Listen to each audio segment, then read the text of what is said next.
At DEVGRU, you're in the kill house every day. Every day, over and over again, iteration after iteration. Training just never stops, and the pace at the tier 1 level is so much that you're gonna get tested and they're gonna see you right off the bat as soon as you get into the kill house. Today, we sit down with former SEAL Team 6 operator turned ice cream entrepreneur, Chris Fettes. In Djibouti, Africa, there was a couple of orphanages out in town. We show up with these popsicles and these orphans come out of the woodworks, and like you could tell that they've never had a frozen dessert. To see their faces light up and just like the excitement they had, like they have a rough life. That was sort of the precursor to realizing that later after the military, I had this like thing that I could do to bring like moments of joy like that to people. You decide to launch an ice cream brand, you left a good paid job, it was a huge risk. Most people fail buds. Most people fail selection in green team. Most people fail in business. The evidence for me is that it's always worked out if I just persevere. A lot of people have great ideas that they never execute because the thing is that you have to start at some point. Could you just introduce yourself and what you do? My name is Chris Fettes and I'm an ice cream maker and former Navy SEAL. The story of your childhood, I think, is quite interesting. And I don't know if we can cover all of it, but whereabouts did you grow up? And what was that like if you were to describe that to somebody from the UK? So I grew up all over the place. I consider myself from Monterey, California, because that's where I went to high school and graduated and spent most of the time out of my childhood. But my dad was in the Air Force. My stepfather, who I consider my father and also the savior of our family from my mother was married to my biological father before that, but he was sort of an alcoholic, abusive type father. And so my stepfather is a great man. I've got a great relationship with him, and I'm very grateful for the fact that he came into our family and we eventually adopted his last name, Fettis. And he was in the Air Force when my mother met him. So he was an F-16 ejection seat mechanic. Their office was called egressing from the airplane in an emergency. And, he was very intelligent with that stuff. His career afterwards led into that kind of work for Lockheed Martin and some other companies. And we moved around a bunch. So in that lifestyle and that job that he had, we were moving around. So from the age of about 7 to 11, we lived in Japan. Really cool experience, and where I learned that I loved ice cream. It was my favorite thing in the world. And that stuck with me for the rest of my life. Some of the cool experiences I had there, I'll always remember. Really awesome memories in my childhood. Between any of the difficult things that we all experience in life, is like generally my childhood was really good family. I'm really close with my sisters and my parents.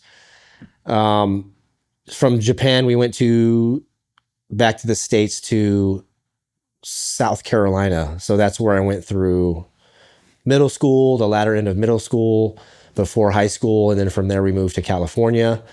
California is where I spent the majority of that time. As I was graduating high school, my dad got orders in the latter part of his career back to the East Coast to North Carolina. I made an attempt to move out around 18 and sort of be on my own, going through community college and stuff like that and odd jobs around that time. I was ready to just explore the world. So I started living with a friend around in California, but I started to get into some really hard struggle with that. And so I ended up moving back across to North Carolina with my family for a couple more years, which is around the time that 9/11 happened. So once that happened, I decided, that I was going to go join the military. So I drove all the way back to California, spent some time training myself, working for about 1.5 years before I went into the office and joined, the Navy. Did you know that you was going to have a route in the military? Like, is that something because of your dad that you thought, I'm going to lean towards this sort of career? No, I've never really, to be honest, I never really respected it enough when I was a kid, what my dad was doing. I didn't have that much of a sort of patriotic feeling inside, even though I respected my grandfather so much. He was really like one of my idols, one of my mentors in life that I, even to this day, is just, we had such a close relationship. But I didn't think about the military or expect it. I don't think anyone in my family really expected that I would ever go to the military at all. So it was pretty unexpected, even for myself. What were the things you were into at the time? Like, where did you see yourself going into? I was skateboarding, I was partying with friends, the rave scene in California was big then. So we were going and doing that, and generally just I didn't have much direction going on then. I was just kind of figuring, that's an age where you're figuring yourself out and you don't know, I didn't really know who I was, and I was just, trying to figure myself out. So I was in and out of community college classes, not really taking it too seriously, and honestly just not doing much, just working and trying to get by. So when 9/11 happened, I don't know what it was, but it struck a chord, and I was like, man, this is a really profound event. And I think that I had matured to the point around 19 years old, 20 years old, that I understood how profound this thing was that happened. And that also connected to a sense of validation that I was seeking. Okay, so not to take this to a negative note, but what was the ages you was with your biological father, and like, what do you remember that experience? Like, was you old enough to remember? Yeah, I do remember specific memories, but I was really young, so it's very blocky. But there are some moments that I remember because in a child's memory, it's if you think about your own childhood, how much memory do you have? It's really, for me, when I think about it, I can go, hey, I have a sense that my childhood felt this way during this time, or that way during this time, or this is where we lived, or the environment. But the specific memories become, I'm 45 years old right now. I do have some TBIs, but I have been able to go back, and I got some stem cell therapy recently, and I actually think that my longer term memory has improved. I've started to have little snapshots of memories that I thought I'd forgotten or just didn't remember, all the way back to childhood. So I was about 4 or 5 years old when my mom divorced my biological father, who, it was all, my general sense of those memories are all just bad memories, right? Strange women in the house. He was constantly cheating on my mom. Domestic abuse incidences that I remember specifically, and then also things that she told me and described to me after that was all done and we had moved on and as a family. As you get older as a kid, just like my kids are 12 and 13, they start to ask questions about earlier childhood, that you try your best to answer. Ibogaine, I'm jumping around a little bit here, but the Ibogaine treatment, did any of those sort of memories come back to you when you was going through the Ibogaine experience? Yeah, absolutely. So that was what my whole experience was about, was going back to very specific memories that were traumatic, to me, and just really unresolved conflicts that then extended into my adult life that I now understand have to be resolved if you want to be able to find the clarity in yourself to become who you want to be. And that had become a blockage for me post-military career. Is there anything that you'd be willing to share, like in terms of like looking back at the Ibogaine that came up that maybe you had forgot that you realize now was creating you to be a certain way? Yeah, I think that experience for me started with memories. Maybe I was around that time, 4, 5, 6 years old, where I didn't really truly understand the depth of what my mother experienced through her trauma. And so the Ibogaine helped me to understand my own mother even deeper, to know, hey, she was young. She was 23 years old when I was born. And so those earlier years and the struggles she was going through with a bad father, and a bad husband, not just bad, but like, just toxic, abusive. I never understood it all the way until that Ibogaine moment, like the depth of how she must have felt and what she had to experience to go through that. So I had some really emotional moments in that experience where I was kind of convulsing and stuck in those memories, crying for my own mother, and a little bit of guilt as well that I had to release to realize that I didn't understand, the weight of that on her. Because when we're children, we just want our parents to be perfect, and we try our best, but we're going to do our best, but there's still going to be things that can happen, things that we miss, because how much time do we spend with our kids, day to day? It's different if you homeschool, for sure, but also they're going to have time with their friends. They're going to start having more and more time away from their parents, to the point where when it's time for college or 18 years old, how much time do we actually spend with them day to day? It's not that much, right? So just like my childhood, your parents can't, they can only do a certain amount of protection, but also teaching you values in independence and taking care of yourself. And so the right balance is if you have parents that are constantly thinking about that, you have good parents.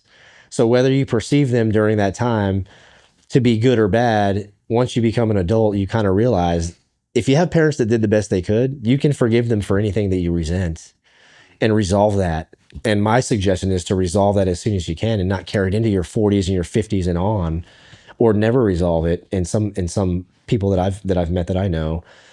And I also asked for forgiveness from from my father and my mother for being a kid, you know, and being difficult sometimes, being sort of a punk. You know, I was pretty rebellious in my teenage years, you know, sneaking out, drinking and partying and skateboarding around, and you know, one or two moments that I ran away from home, and now I'm a dad, so I think of the stress that's coming if when we have those hard moments and what my parents must have felt. So the IBN experience brought me back to, especially my relationship with my mother, understanding, you know, how closely connected we are to our mothers, right? You know, spiritually, we pass through their spirit to be born, in my opinion. I also think that because of the DMT experience that you use, that you kind of do as a finisher to that experience, is a very profound experience too.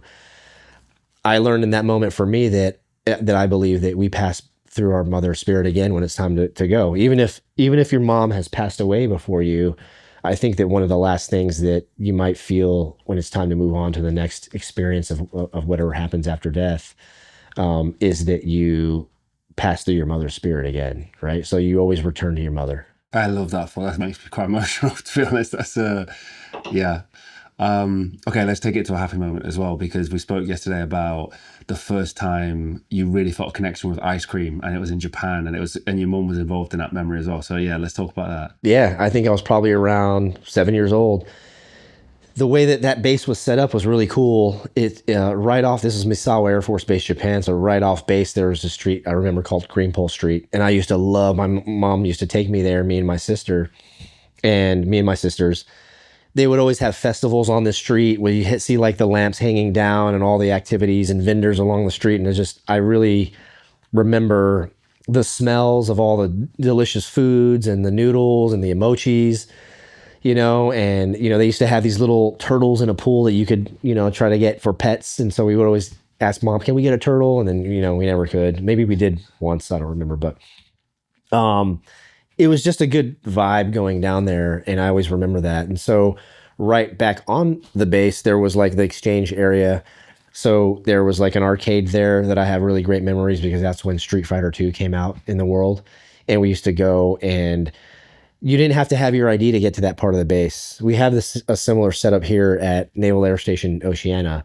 There's the main base part, but the exchange area, you don't have to, you can access that or get over to that without your ID. And then you need your ID to buy anything, but that's the way the base was in Japan. So Japanese kids could come into the arcades, and we would have these like Street Fighter 2 tournaments. It was the coolest thing ever. And then also Baskin Robbins was right there. So some of my early experiences with ice cream were my mom taking me for scoops of ice cream was my favorite thing to do. And I had a double scoop of ice cream, which I always got, and it was likely a mint chocolate chip and a butter pecan.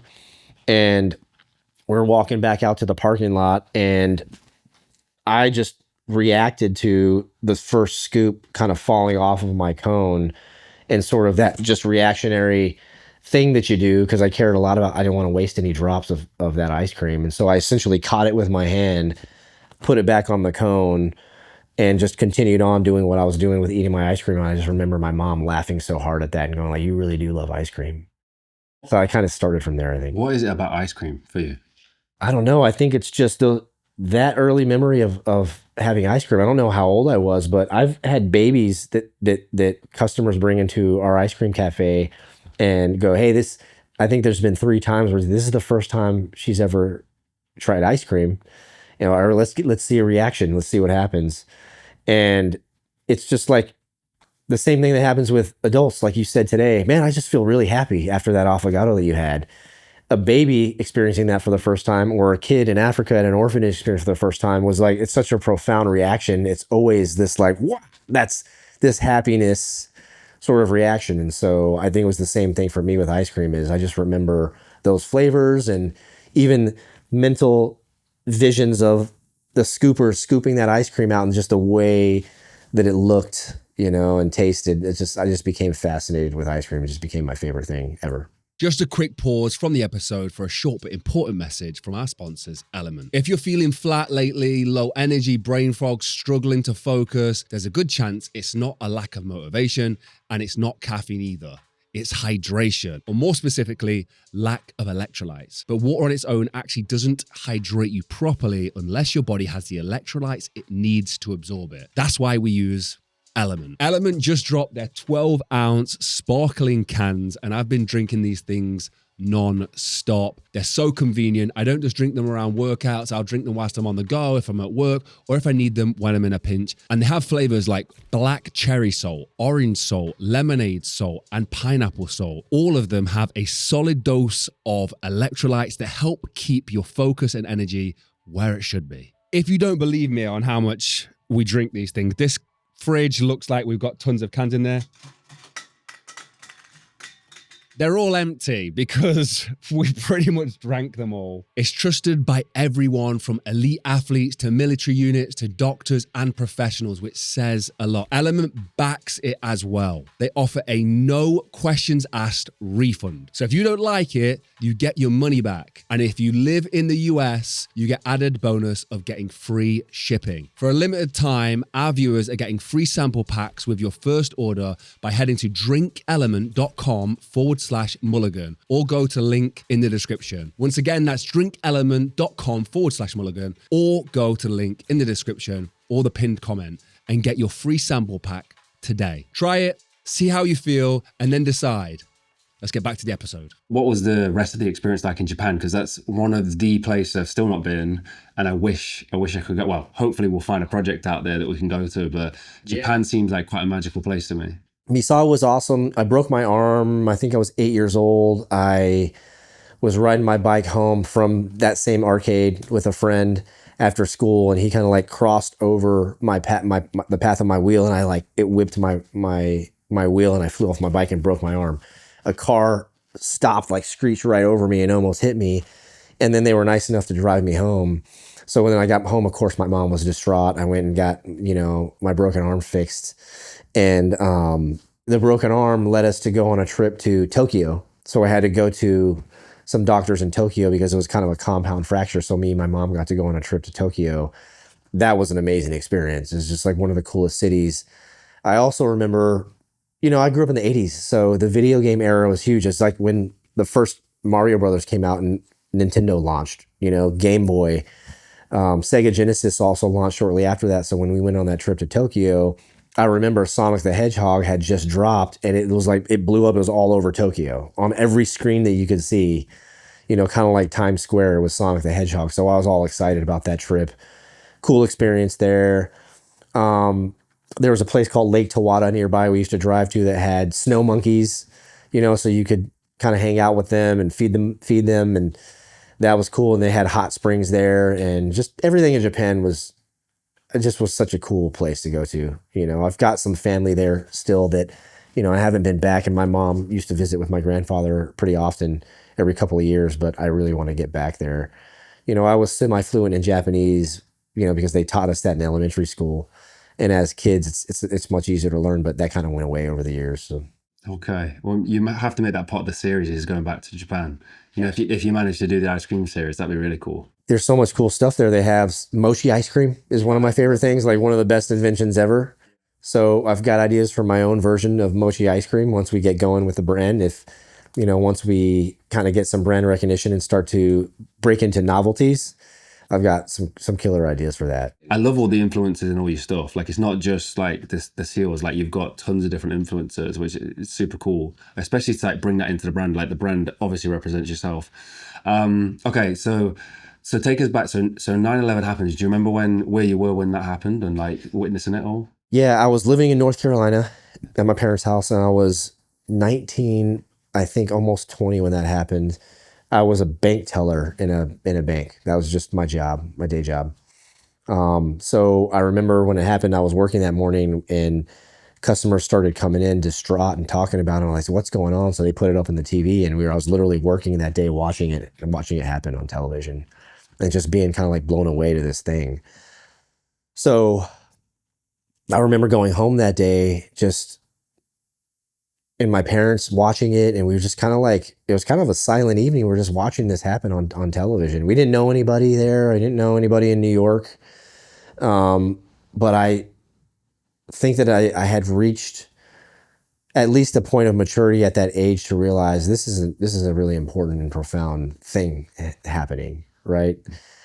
And then just watching all the days after and the beginnings of the recovery, all the reporting, and just going like, man, it looks like we're going to go to war, about this. And I just, my memory of that is just literally a fragment of a memory of high school, hanging out with friends, talking about what it would be cool to be when we grow up. And one of them being like, I'm going to be a Navy SEAL. His name was Donald. That's all I remember from that memory is Donald was talking about being a Navy SEAL. So I remember literally after 9/11, I just was like, I started to become curious. So I went and watched, I think it was Tears of the Sun that I watched with Bruce Willis. And, I thought it was super cool, especially the part where his sniper gets shot because he's the point man and he kind of makes a mistake and gets shot, from, an enemy sniper. And he's like apologizing, I'm sorry I was so dumb that happened. And I was just remember thinking, like, these are just like super interesting moments to think of. And I started to wrap my mind around that and go, you know what? I think I want to join the military and I want to be one of those. When you did join the military, how long was it after? And did you know that you was going to try and become a SEAL? So I knew pretty quickly. It's as simple as that. That's kind of how it happened. It was like, hey, I'm going to move back to California.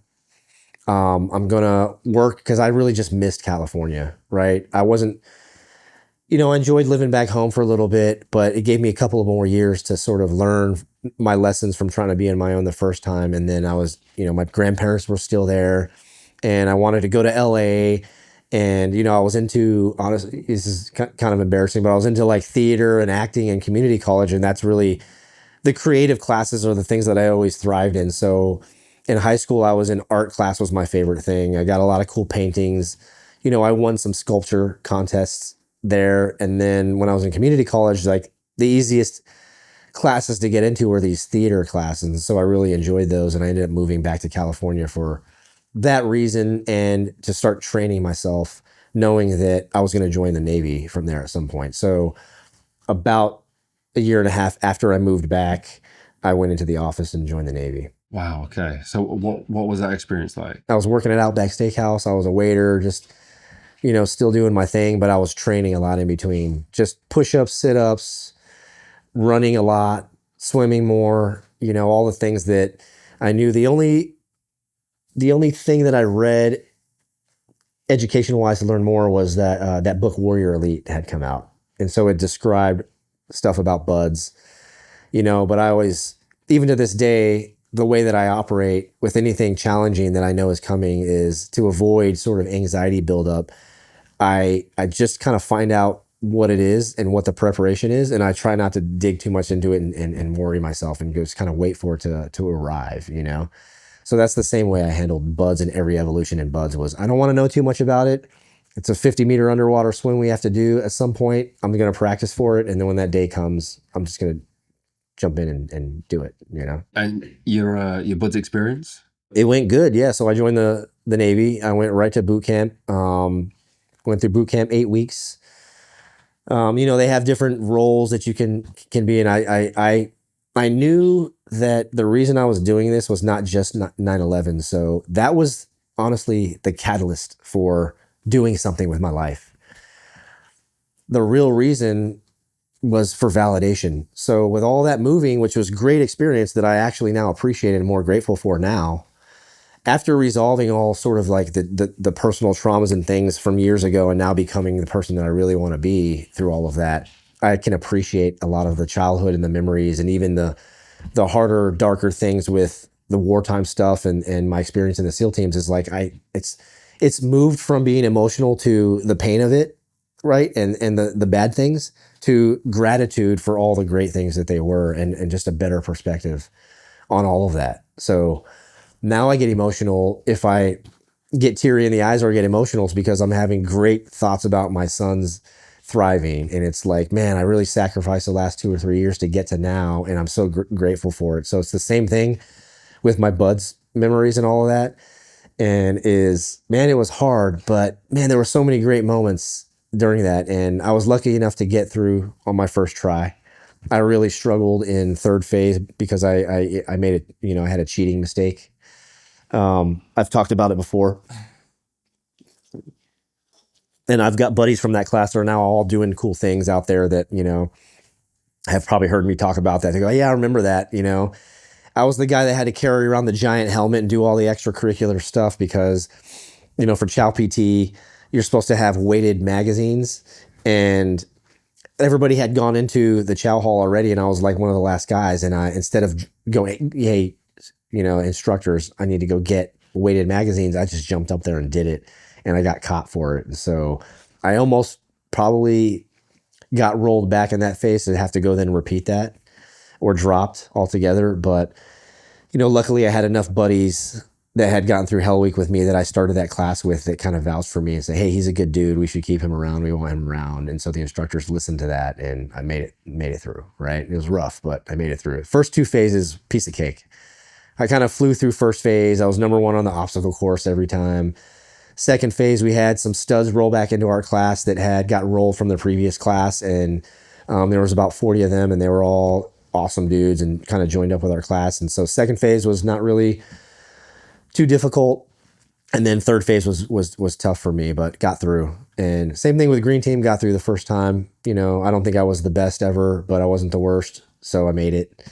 But back to the reasons why, I know now, and I didn't really learn this until figuring myself out post-military, is that the real reason I joined was for that lack of validation that I know creates so many problems in men and women, in people, that especially if you didn't grow up in a healthy sort of nuclear family, those are the downsides to that. And it's no judgment against people that don't get that, but I'm lucky. That's why I'm like even more grateful for my father and the fact that, hey, we wouldn't have had that if he didn't come along. Who knows what would have happened. So instead of the resentful thoughts of like, oh, they could have been better, or I had these traumas or these hard things happen when my parents were not there, right? It wasn't that they weren't there to protect me from it. It was just, they were just doing their best, and I was living my life of my childhood. So that was the resolution of that internally for me was huge. At the time, the ego side of things, did that come into it then? So if you're seeking that validation, obviously you're building yourself up. So did you have that attachment to the ego once you became a SEAL? It was all ego for me in the beginning, and I think that you mature and evolves and you learn hard lessons and you go, hey, we're not invincible, but when you get through those selections, they do a good job at breaking you all the way down to nothing. And then when you make it, building you up to you're everything and you're awesome, and you're elite. And that's a great thing to do. I think it has to be that way. Now, there's some things and some improvements in the culture, I think, that can happen to sort of help guys sustain a healthy body and a healthy mindset through the course of their careers. But, that's a process that I think is happening now as we learn our lessons, after wars kind of resolve, like the whole GWOT. And now we're going into another whole war that we're going to learn lessons from. The operators that are involved are going to be going through a similar path to resolving everything that happens and that they experience, so that afterwards, if they make it, they can go live a fulfilling life afterwards, right? Do you remember the feeling of getting your Trident then, and what that was like of the ego side of things, like how you was investing in it at the time? Yeah, it was like the coolest thing ever. It was like, oh my God, I made it. We went out on the town as a class, and like after we graduated SQT, which is the last sort of qualification training you do to become a Navy SEAL. Even this is the afterwards, after BUDS, you go to this for, almost 9-10 months. I don't remember exactly how long. I think it was around that to qualify all of your skills, right? To then go join a team and be a new guy, Navy SEAL. Once you graduate, we all believe that we earned those Tridents and that we were Navy SEALs. But in the community, in the culture of the SEAL teams, we weren't. We didn't earn those things yet. So we prematurely went out in town and like punched them into our chest and celebrated and went out for drinks. It was an awesome feeling. It was an awesome night. I remember great memories from just kind of burning the town down that night with our Tridents, self punched into our chests. And then came back to, SQT to go, hey, cool, you're shipping out to your teams, and then getting there. And then the first thing they tell you is, you can wear that Trident on your uniform, but you haven't earned it yet. You have to earn it with us, right? Through your behavior and how you perform all the way into a deployment and after a deployment. And then once you're accepted by us, now you're a Navy SEAL. So they even paint those things blue and put them in a little cage. We call it a bird cage. And so that's the first thing we do is take all the new guys, Tridents, paint them blue, which means inert in the Navy, right? It means like if you have, it's a training weapon if it's blue, kind of like the Unit Solutions rifles. They're blue because they're inert. You know what I mean? Oh, I've never heard that before. It means they're non-functioning training weapons, right? Wow, so brought back down to earth straight away. I mean, what was it like? You pass this class, you're on top of the world, they've built you back up, and then stepping into the team and seeing all these guys who have served for years and like have experience and stuff. What was that like? Well, I was in all of those guys because they were all, before going into any kind of combat or actually being on a SEAL team, even those instructors, you're like, man, these guys are everything I want to be, I'm still like great friends and in this same neighborhood with one of the guys who was my instructor in first phase, who used to make me crawl around in the mud, and beat us down. We're lifelong great friends now, and we were in the same team at DEVGRU. So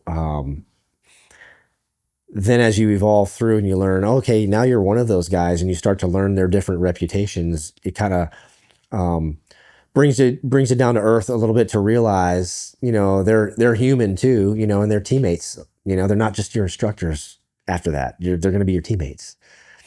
So they gotta trust you, and you gotta trust them in combat and in war. But the feeling of getting to the team, all excited to check in, those guys to sit you down and go, hey, new guys, you're not Navy SEALs yet. You got a lot of proving to do. We're just starting a training cycle that's going to go for 18 months. They just got back from deployment. The platoons that I was in had just gotten back from doing a lot of the recovery for the bodies of the guys that were in the Red Wing crash after, the lone survivor story, right?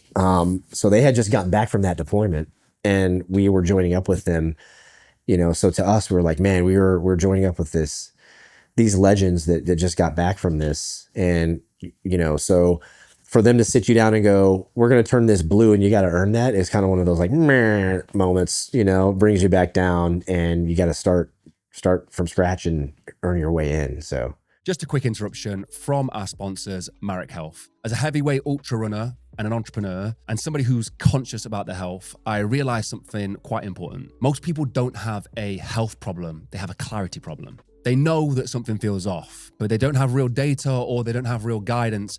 And that's where Marek Health has helped me. This isn't generic healthcare. You get comprehensive lab results and a dedicated health coach and a licensed medical provider who helps you actually understand what's going on inside your body. But here's what most people miss. Your blood work tells you what's happening, but not always why. And a lot of that comes down to your daily habits, and a lot of it is down to your nutrition. That's why Marek has partnered with Chronometer, a precision nutrition tracking platform that goes way beyond calories. For the last 10 years, I've tracked my food, and it's been one of the keys to getting in shape and staying healthy. It tracks micronutrients like magnesium, zinc, vitamin D, the stuff that most people are deficient in without even realizing, along with your macros, biometrics, and dietary trends, giving you a direct nutritional layer to complement your Marek Health protocol. So now you can actually connect what you're eating to what's showing up in your blood work and get a full picture of your health. And for a limited time, when you join Marek Health, you get a full year of Chronometer Gold included. Head to the link in the description. Use code Mulligan and you get an exclusive discount and a full year of Chronometer Gold for free. Let's dive back into the episode. And then that seeking validation, I guess, continued throughout the whole career, because then you could take that as far as you want, I guess. yeah, absolutely. That started off bad for me. I got in trouble like twice on the first training trips that we went on because I was showing out when we were going out drinking. I was acting belligerent and trying to be cool guy, and getting in trouble and getting arrested. And, I had a couple of those experiences to where our platoon chief who is the Navy SEAL. I respect a lot of guys, but he's one of the Navy SEALs that I will always respect the most. Just the way that he led us. And he's just recently retired. I always just remember how that guy led, and he was just the most intelligent tactician. All right. He just always seemed to have the right answers, even in hard situations. And he got me out of trouble, and I believe, saw something in me through just that, because there's other guys that were like, this guy's just a piece of shit and we need to shit can him. He's just an arrogant new guy, that's just going to be trouble, and he's going to be a liberty risk, he's gotten arrested already. Right. And he didn't go that route. He gave me a chance. He gave me a second, a third chance. And when I came back from those first trips, I was in the mindset to just work my ass off and focus on doing Navy SEAL shit and being, doing what I was supposed to be doing and being a good rep for my team and my platoon, right? A good representation of that platoon, and just professionalizing myself a little bit more, a lot more. You said that the first deployment was like one of the toughest you'd done, or you'd seen like some of the stuff, most difficult stuff whilst you was on those deployments. Yeah, out of all my deployments, that was I don't know what the word is. It was the busiest. It was the most active. We were going out most nights. We were going on time-sensitive targets. And so in the early days of signal intel, we were tracking bad guys. And, if they popped up, we were just doing minimal planning and going out night after night, right? So we call them time-sensitive targets. They pop, we go. We make a plan really quick. We decide how we're going to infill, how we're going to exfil, and we go. Is it going to be mobility with the vehicles and the Humvees, or is it going to be helicopters, So, yeah, it was the most action-packed right off the bat, first deployment in Iraq for me with that team. Did you know what you wanted to do, like what discipline you wanted to have within the teams, like again, like it from an early starting point? At first, I didn't. You kind of get, hey, here's the opportunities for courses that we need guys to go specialize in.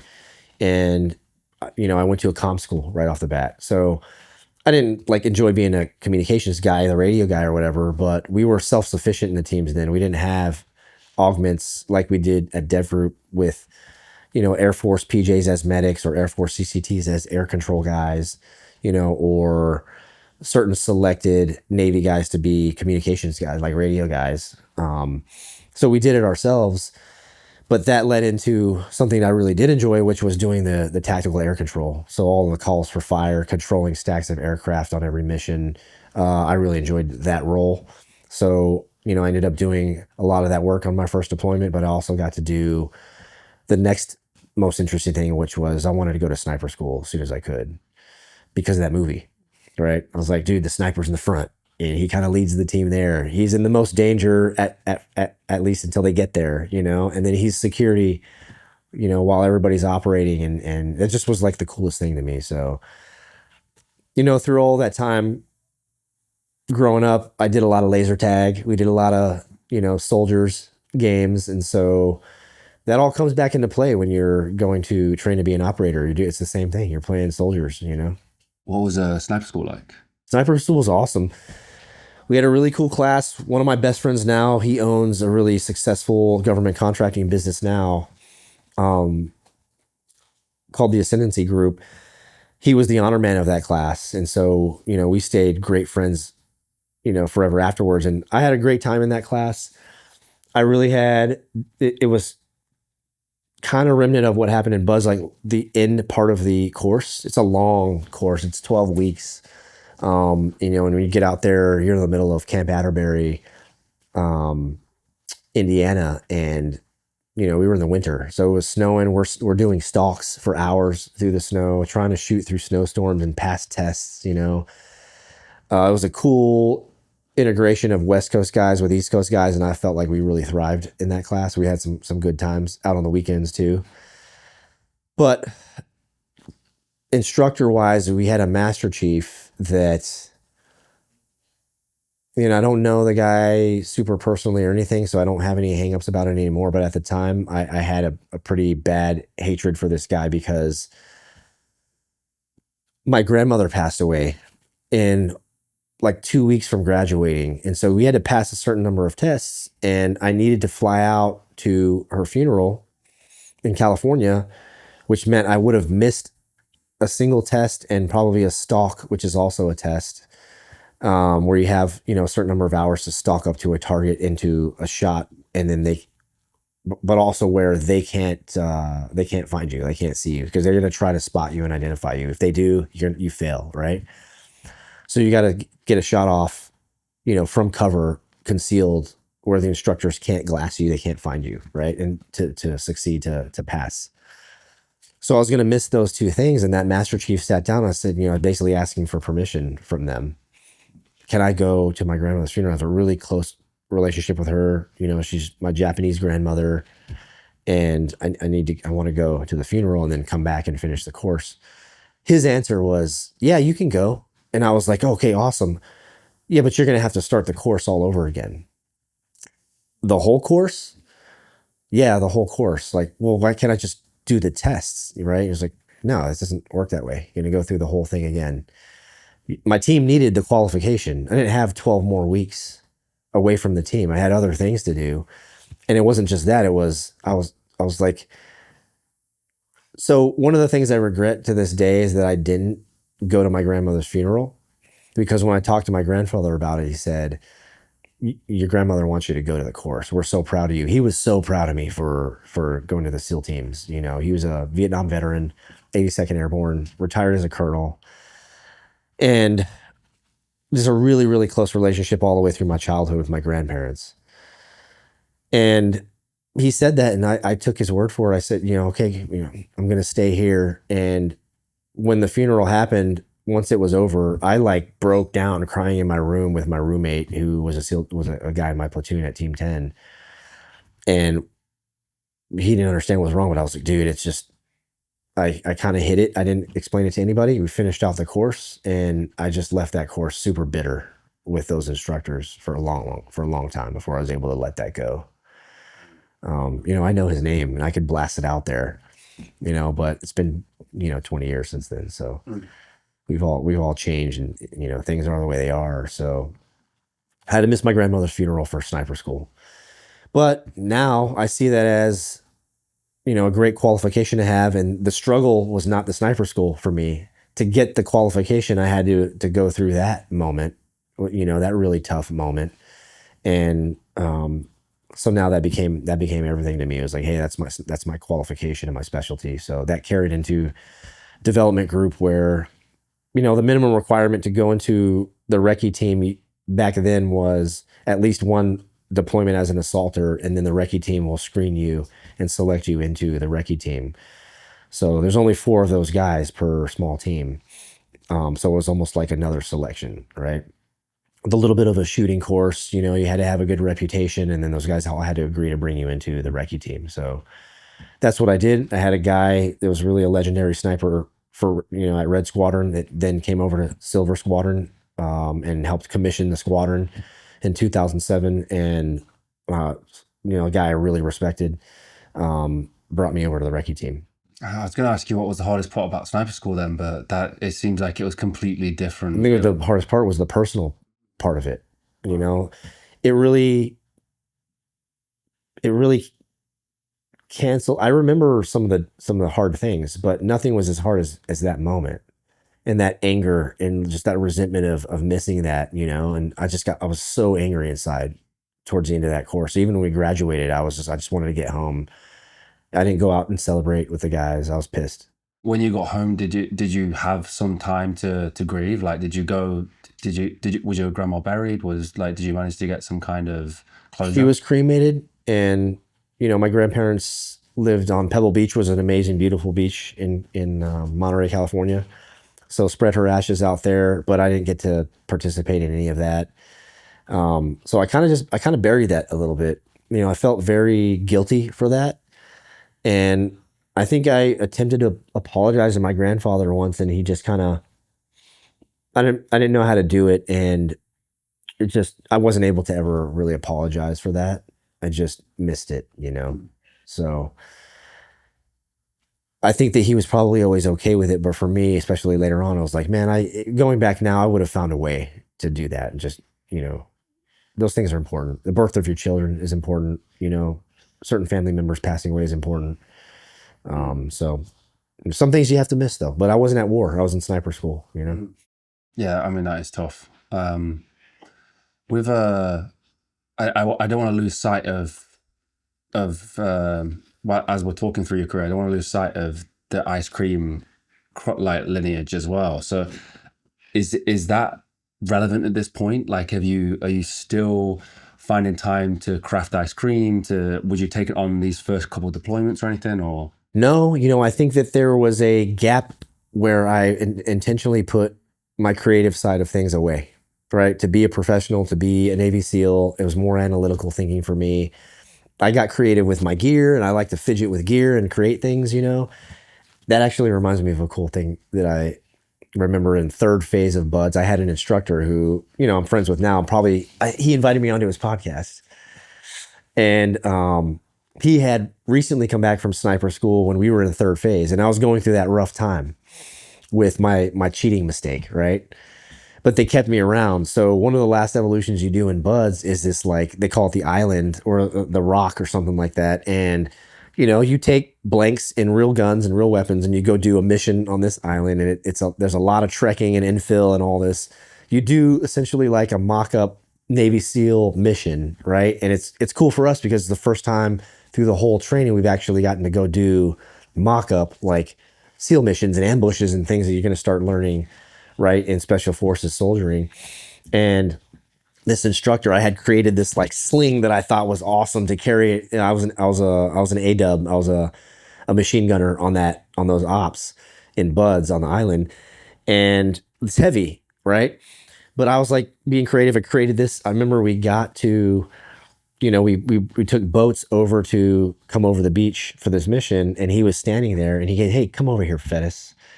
And I was like, oh God, I've already been in so much trouble. You know what I mean? Like, this is the last evolution. If I don't make it through this, I'm done, but like, this is the last thing I have to pass. Like, what did I do wrong? So I come up and he goes, take that fucking gay sling off. And I'm like, oh shit. All right. And so he was like, his whole thought was like, what are you doing with, like, why did you waste time doing that? And so he took it all off and was like, carry this thing on the mission. So I just hand carried it, and it was fine. I didn't need the sling, but I didn't know any better. So I think that actually that moment stuck with me a little bit to the point where I was like, hey, I need to hide a little bit of like, I don't want people to know I'm an artist. I don't want people to know that I did acting and theater. I need to be cool. I need to fit in. I need to drink. I need to fight, and so that was just the immature mindset that I took on. And I was like a sponge because, like I said, my whole childhood was making friends, fitting in, desperation to fit in, change my clothes, my hair, whatever was the style of that place. You can imagine that it's very different from like Japan to South Carolina, where I was getting made fun of for being Asian in class all the time, like the jokes, I have, a lot of memories of that. Then to California, right, which is a great experience, and then to North Carolina, and then back to California. So that evolved into, my personality, as an adult in the SEAL teams, and maybe a little bit of personality disorder going on, with that necessity for validation constantly, like the most insecure people that I even know now are people that are seeking validation, mostly unnecessarily, Oh, 100%. It's the opposite of actually being yourself. But, if you don't know yourself, you have that. So it became it was a validation thing. So, attaching to the toxic side of the culture was the way that I initially thought was the right thing to do. So that memory of Buds with the sling kind of led me. So same thing with the ice cream, is I had this skill, this thing that I love to do, but I kind of put it aside for a while, It wasn't until we started deploying and, I started learning that, I could pack up. A lot of guys pack up booze boxes, for beer, like things that, you can't get liquor overseas, and we're going to need to do toast. You just, it's a cultural thing that's fine. But I started to pack that machine and go, hey, just in case I find some alone time or some ability where I can like sneak off and make ice cream. Like, that was the mindset that I was in. It wasn't this like, that was not a validating factor for me. It wasn't cool to me to go tell the guys, hey guys, I love to make ice cream everywhere I go, So it was it wasn't a secret or anything, but it was like not something that I was just, doing in front of everybody all the time for a while. It's quite refreshing because I think a large portion of our audience can probably associate with that, the need to fit in. I think a lot of people, especially like people who are trying to be successful, I think most of us can pinpoint that we're trying to do that because we're trying to validate ourselves. Like we want to be successful because maybe we don't have the greatest self-worth, and there's a part of that. So it's interesting to hear a guy like yourself going through the SEALs, like say, just completely admitting it. That self-worth and the human necessity for all of us to feel some importance in the world, some meaning in the world, that's purpose. And so for lack of understanding how that works, there's a lot of people, even societally right now, that are attaching to these causes and these things and becoming activists and these strong opinions and these just polar things happening. The way I understand it and see it is the underlying thing for all of that is this deep desire to fit in and to be validated. And so whatever is in your environment that you can attach to, for lack of actual effort and work and understanding on how to understand yourself better and what you are, right? People go then attach to these things and these causes that, don't necessarily,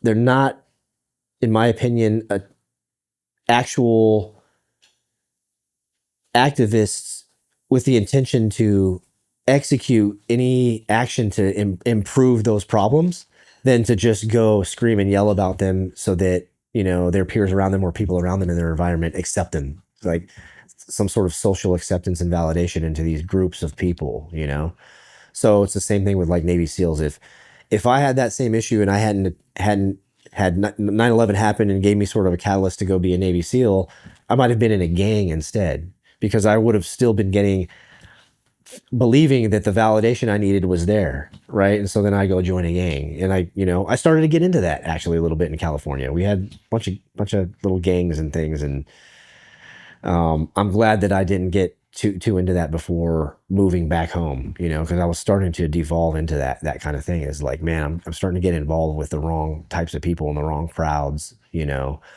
and so that's what I see happening societally right now. Sort of a misunderstanding of the self, or what you are and what you want to be and your own purpose. This lack of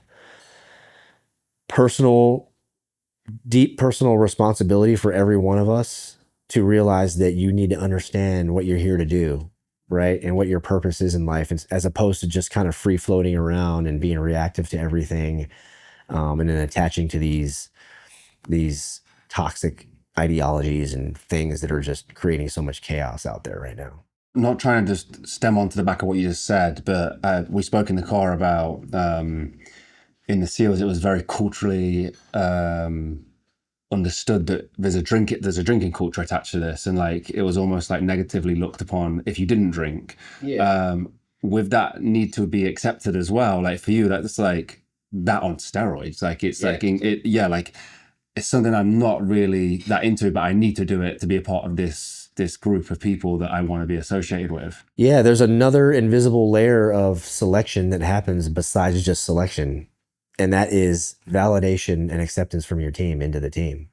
So there's certain requirements that I perceived. I understand, like now they're not requirements. You don't have to be that way, but you might not fit in that well, but it's more driven on your personality than I think those actions. And so I could have been a great operator without drinking, without getting in bar fights, without,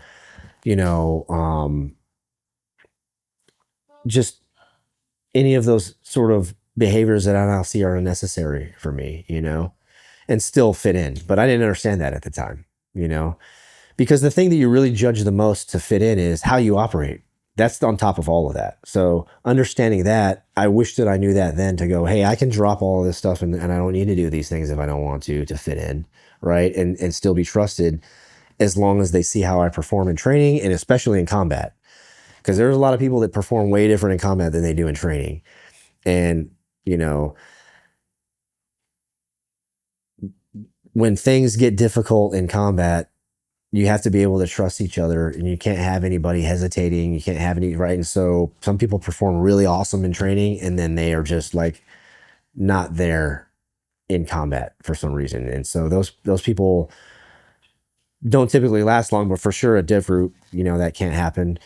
So that's part of the selection. But my point is that if I understood that that was the most important thing, I would have attached to that and I would have focused on that. Right. Mm. And so that's what I do in my life now is like be a certain level of professional about everything that you do, right? But also, it's good to have fun, and especially in ice cream, I can be lighthearted, and we like to have fun in the cafe. It's very sensitive because I got to be careful on like my personal side of branding things, like my personal pages and things, to not like, I don't want to offend anybody, but I've got strong opinions about things that are going on. So now it's just a whole different level of thinking and being more intentional and deliberate with how I operate day to day and brand things. And especially with my family, is just even being more in tune with them and focused is something that I've gained through all this time post-military to now that I'm grateful for, that I wish I had earlier on in my SEAL career. What was the journey to DEVGRU? Like, what was that? So how does that work? Like from where you were? Typically, the requirement was at least a deployment of experience. Most people had 2 deployments of experience, I think, but there's been a couple of guys that went in to DEVGRU really early ages. But I think the average is probably closer to later 20s or early 30s because you need to spend that equates to about 4, 5, 6 years in the SEAL teams, depending on the cycles that when you get to the team and where they're at in their training cycle. Because the cycle for the SEAL teams is 18 months long. It was then anyways. 12 months of training and 6 to 7 months of deployment. That changed a lot with the battle rhythm of DEVGRU, which is on 12-month cycle and 4 months, 4 months of training, 4 months of standby to go respond to anything in the world, 4 months of a second phase of training, and then 4 months of deployment. And that's your life. So the path to DEVGRU ended up being about 4.5 years for me before I did 2.5 deployments. I did 2 deployments with Team 10 and then an augment for almost 5 months with Red Squadron as a SEAL Team 10 augment JTAC, air control augment for them. And I got a lot of experience on that deployment in Afghanistan. And also the guy who I consider a mentor, for at least the guy who inspired me to screen and go to DEVGRU, was the guy in charge of me on that deployment. And we're still good friends now. He's out there doing great things. So that was the path. So we got back and you screen a year in advance. And so by the time I put a package into screen, you do a preliminary screening. It's a physical test, a psychological test. You got to pass that. That's a pretty robust, difficult test. If the operators in the squadrons agree or the cadre agree, to pass you on that, then a year later you go to selection. Wow. Okay. So the psychological test, are you able to talk about that, or is that like? Yeah, the psychological, it's a bunch of shrinks, asking you a bunch of, you're just doing a bunch of surveys. You do I just remember it was like one big long 500 question survey or something like that. I don't remember how many questions, but I just remember that it was long, and it's all personality test driven, and I think that part of it was to do a longer term study of, tier 1 guys, and that's evolved, right? They've even included heart rate monitors with selection and stuff like that. And so they're just testing all kinds of stuff. But there's for sure a psychological exam so that you are, clear enough in the head, right? And I don't know what the words are to describe that. Where you got to be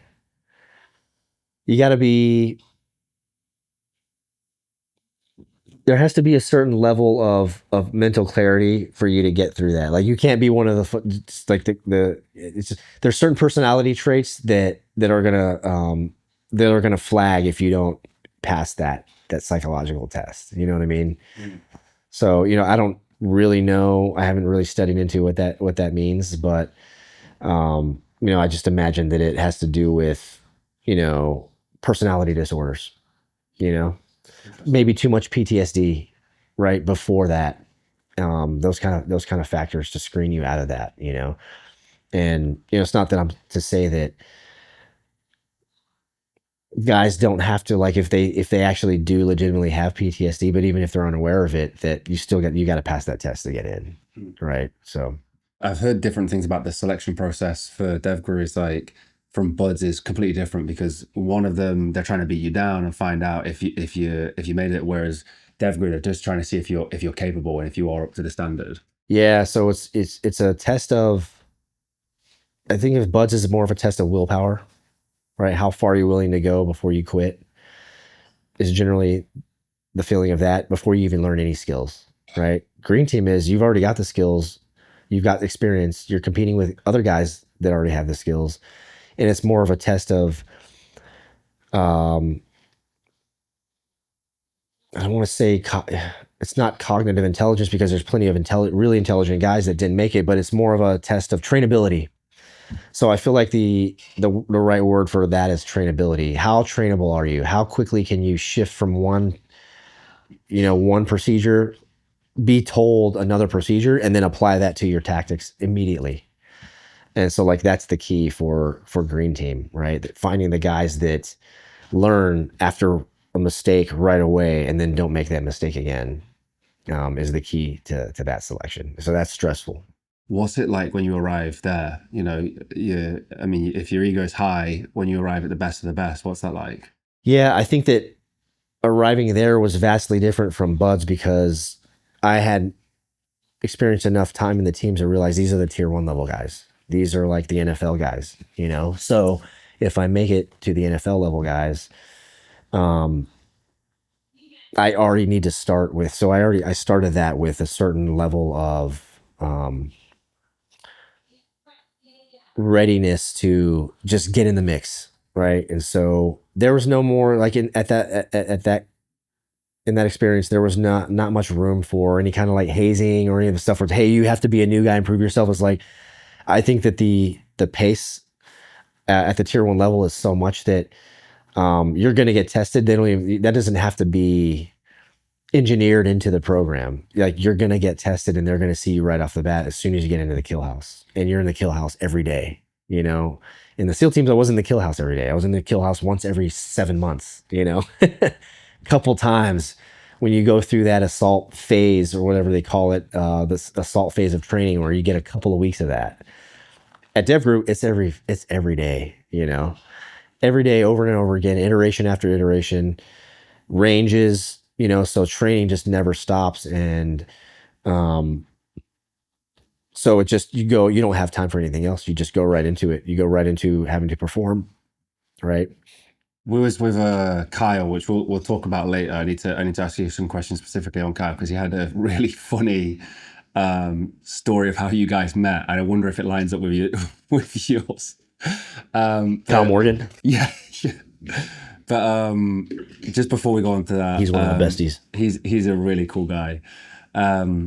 We did a little bit of the work, like, well, with some training for active shooter situations, and like, it was my first experience, and it was the most difficult stuff. Yeah, it was really crazy. Like, it was really wild stuff. I can't. So what does a typical like training session look like? Like, when you was operating at your best and your team was operating at their best, what would a training session look like? How would you describe that to somebody who'd never seen it before?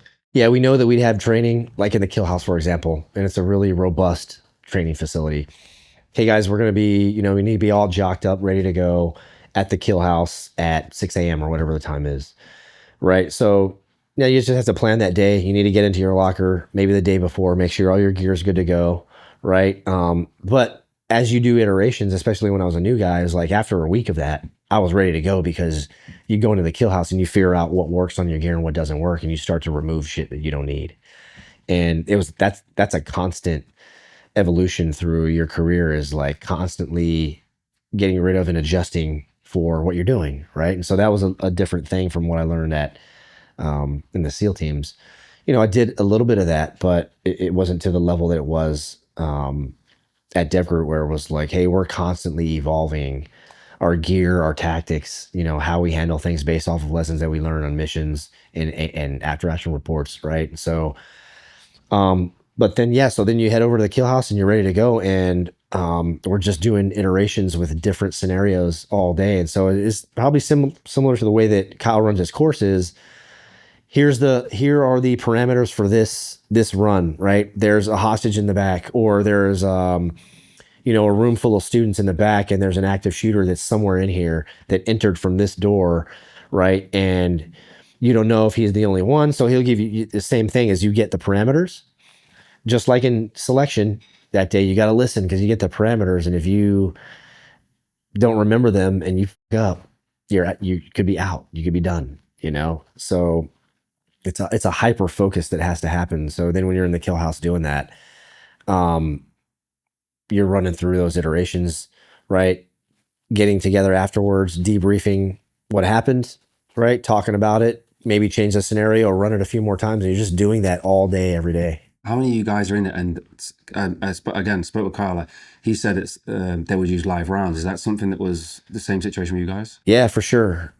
So you build up to that, and so in a course like that, it's like that's very dangerous and requires a lot of high level range safety, right, from the rafters and everything. So once you go live, but you got to get comfortable with shooting live, even in training and even in the kill house. That's why selection was so refined and critical, because guys that make certain mistakes with just paint guns, there's certain mistakes you can make in selection that like there's no acceptability that you can correct that. You're just done. You're out. They call it like a gross lack of situational awareness sort of violation. So, I mean, like if you're clearing a room and you're on paint and there's a target over by your buddy in the corner that's not your responsibility at all from the other side, and you go and like take a shot at it around, like across, that happened. That's why I'm saying it, Imagine that with a live round. Can't happen, So those guys don't even make it through selection. And so then when you're doing the runs in the house, you get more and more comfortable with it, but not to a point where anyone's desensitizing the fact that we're shooting live rounds. And you say the rafters, like, again, Carl explained to me that you'd have like a metal sort of runway above the kill house where you'd have your instructors who are like basically watching you at all times, making sure they're giving you instructions and like watching what you're doing and all that kind of stuff. Is that how it sort of went? Yeah, they're like sharks, like eagles. So, and they're responsible for certain sections of that kill house, right? And so there's always eyes on every little thing, from how you switch it to how you hold your, like nothing gets missed. And that's part of the reason why selection is so stressful for that, is nothing gets missed, right? Yeah, so some sections of the kill house are those rafters where they can kind of walk around in certain types of kill houses. And then others are like, they don't have the rafters. They're ballistic. The whole thing is ballistic, especially for live shooting, including the ceilings. And the cadre or whoever's running the evolution, whichever operators that is, they integrate themselves within the train, right? And so they're doing the range safety around the train as it operates. How many guys could be in a room with live rounds going off? Typically 4. Wow. A 4-man room entry. And how big would a room be? This is an average size room. 4-man room entry for this. If it's a tiny, small room, you'll know immediately, and probably only 2 guys, and then they'll probably either step out and you'll know if we're trying to be a little bit more nonverbal and we're on night vision. You don't have to say anything. You just know there's no room. You're stepping out. It must be clear. Nonverbal cues and body language is something we practice a lot. But if it's off night vision and we're doing verbal iterations to practice, then you can say small room, and then I know it's just a small room. So, but otherwise, typical 4-man room entry is the standard. Because of your sectors of fire, both corners and then the center area of the room has to be covered instantaneously. And just so I don't get this confused, so you're doing that kind of training constantly. But then you go to sniper school. Did you use your skills as a sniper in DEVGRU, or was that more? Yeah. So what does that look like? So you train for CQB stuff, but then you have this skill. So is that because you're switching between different kind of missions constantly, or? Yeah, you are. You got to be ready for all kinds of different missions and mission sets and environments. But my first rotation there was, and even into my second rotation, I didn't become a recce guy until midway through deployment, was as an assaulter. So I was always running through the kill house as an assaulter. Now, recce guys and snipers, they also practice that because they, it's just, you don't just stop practicing CQB and everything that assaulters do because you're a recce guy, But when we go do like a full mission profile, the recce guys and the snipers will do their specific role for that mission, but still practice everything, Now, when I became a recce guy, my roles and my responsibility changed, right? And what I decided to carry, because my priority mission or my responsibility in that specialty was to be up front, right? The recce guys are sort of the point men to lead the routes to get us to the target, right? Do a lot of that planning work, and then getting high ground once you get there before the assault team executes, so that you can protect sort of oversight on everybody, overwatch. Call it Overwatch. And then once the target's complete, whatever happens, whether it's, a quiet target or there's some shooting and some firefighting going on, whatever happens next, whether we're going to move to follow on targets or whatever, is like you're doing the same responsibility. And then when it's time to exfil, you kind of turn external, and now you're protecting the force and scoping out the way that we're going to go to exfil. Just a quick interruption from the video, and I want to ask for your guys' help. As you can see, I'm wearing the Sands t-shirt for Jacob on. I'm going to be running in the London Marathon along with my sister, and I'm trying to raise money for Sands. Sands is a charity that helped me in my darkest moments by providing group sessions with other grieving parents, a memory box for when I walked out the hospital without my baby. Instead, I had a teddy bear that helped me. Genuinely, it did. And for the price of £20, they can make those memory boxes for other families, and they can provide sessions to groups of helping them through their grief. So if you want to help support us, click the link down below. There's a GoFundMe page. And also, to put some jeopardy in there, I'll be attempting to run a sub 3-hour marathon at 105 kilos in my first ever marathon. So if that sounds interesting to you, or if you are watching this after I've completed it, if I made the goal, you got to donate, guys. All right, love you loads. Let's dive back into the episode. Something I don't think I've ever touched on that well is, what's the relationship amongst you and the team? Like, because the stuff you're talking about, I mean, it's obvious you're so responsible for each other's lives, especially with, 4 guys, 1 room, even in the training itself. But like, what is that relationship like when you're overseas, like in the training process? Both at home and overseas, it's a friendly competition between assaulters and like recce guys,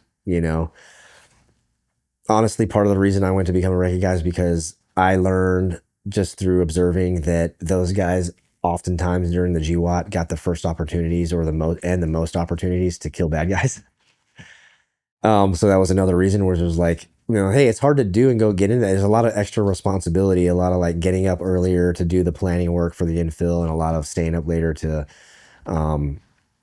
like assess what happened and just like all the planning that's involved with it. But it was worth it to me because of that. And I think a lot of guys that were snipers did go for that reason. Is like, it kind of feels like being, not the quarterback or pitcher, but because all roles are equally important. There's no hero role, in my opinion. It's a team, right? The whole mindset is the team function.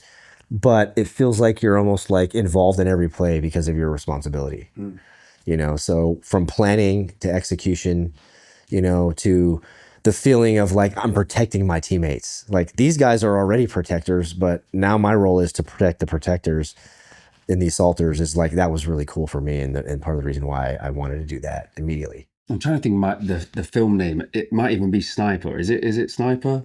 American Sniper? American Sniper, of course. My favorite one is Shooter with Mark Wahlberg. Right. Okay. Yeah. I've watched that one too. But what is that like a good, like, what's a typical day? Like you when you was on deployment, like, is it hours and hours spent in a certain location waiting around, or like, is it high action? Like, how does it work? That depends. Like, that movie was very specific about the invasion of a town and sort of like the sniper game to secure a town, right? In coordination with a bunch of Marines, So a whole different operation, a lot of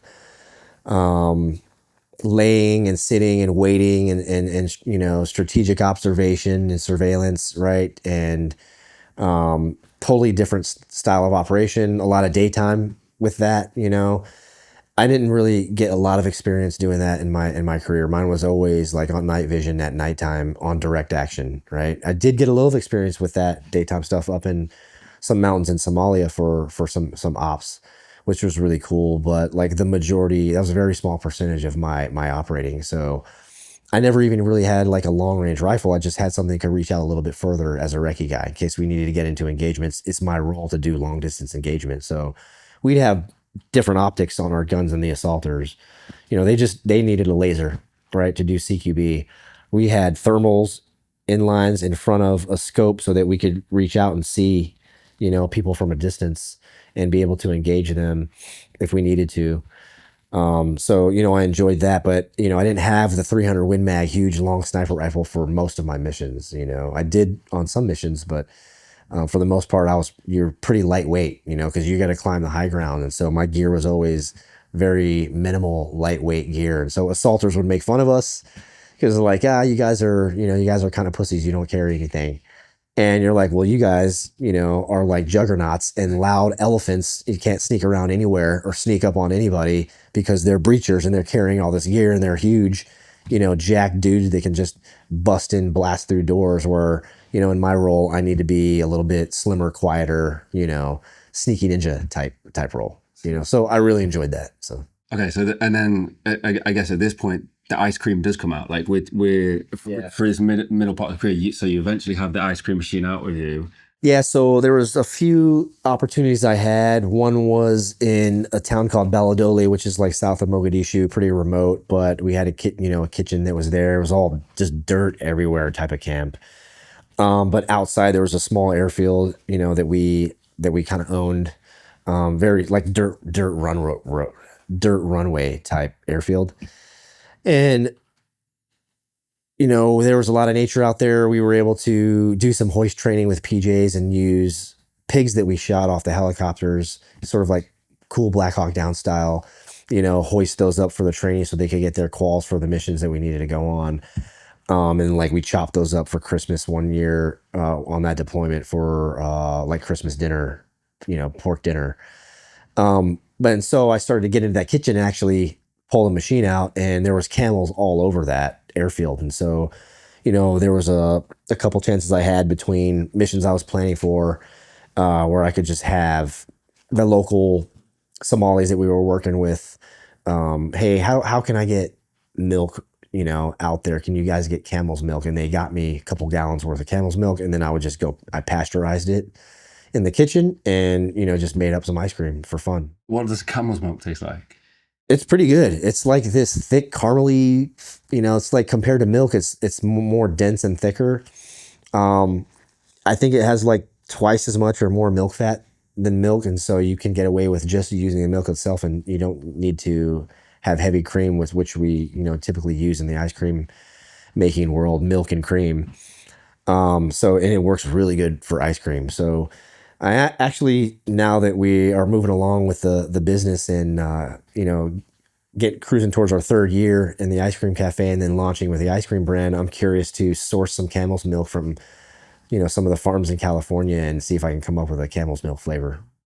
Caramel camel milk, caramel camel or something like that, you know? It's good for ice cream. You could create a brand out of it just with that, you know? I think if you could afford the camel's milk in a startup. You said you was trying to keep it quiet, but do you remember any of the moments where you did share it with some of the team guys? Yeah, I had a couple of closer teammates. I was like, hey, I'm going to make some ice cream, and we'd try it, and they loved it. And the goal with that was like, I can only make in that machine 2 quarts at a time, which is like, you know, less than 2 pints of ice cream, you know, or maybe 2 pints of ice cream. So, you know, enough for me to try. A lot of the technicians and support guys we had, I sampled it with them, you know. So yeah, I had a good time. There was another time in Afghanistan that I made it when I was doing some work with the CIA's team there, and when I was augmenting DEVGRU, and you know, they had like they have had a lot better funding, right, for like their kitchens and their chow hall. So you know, I kind of snuck in there.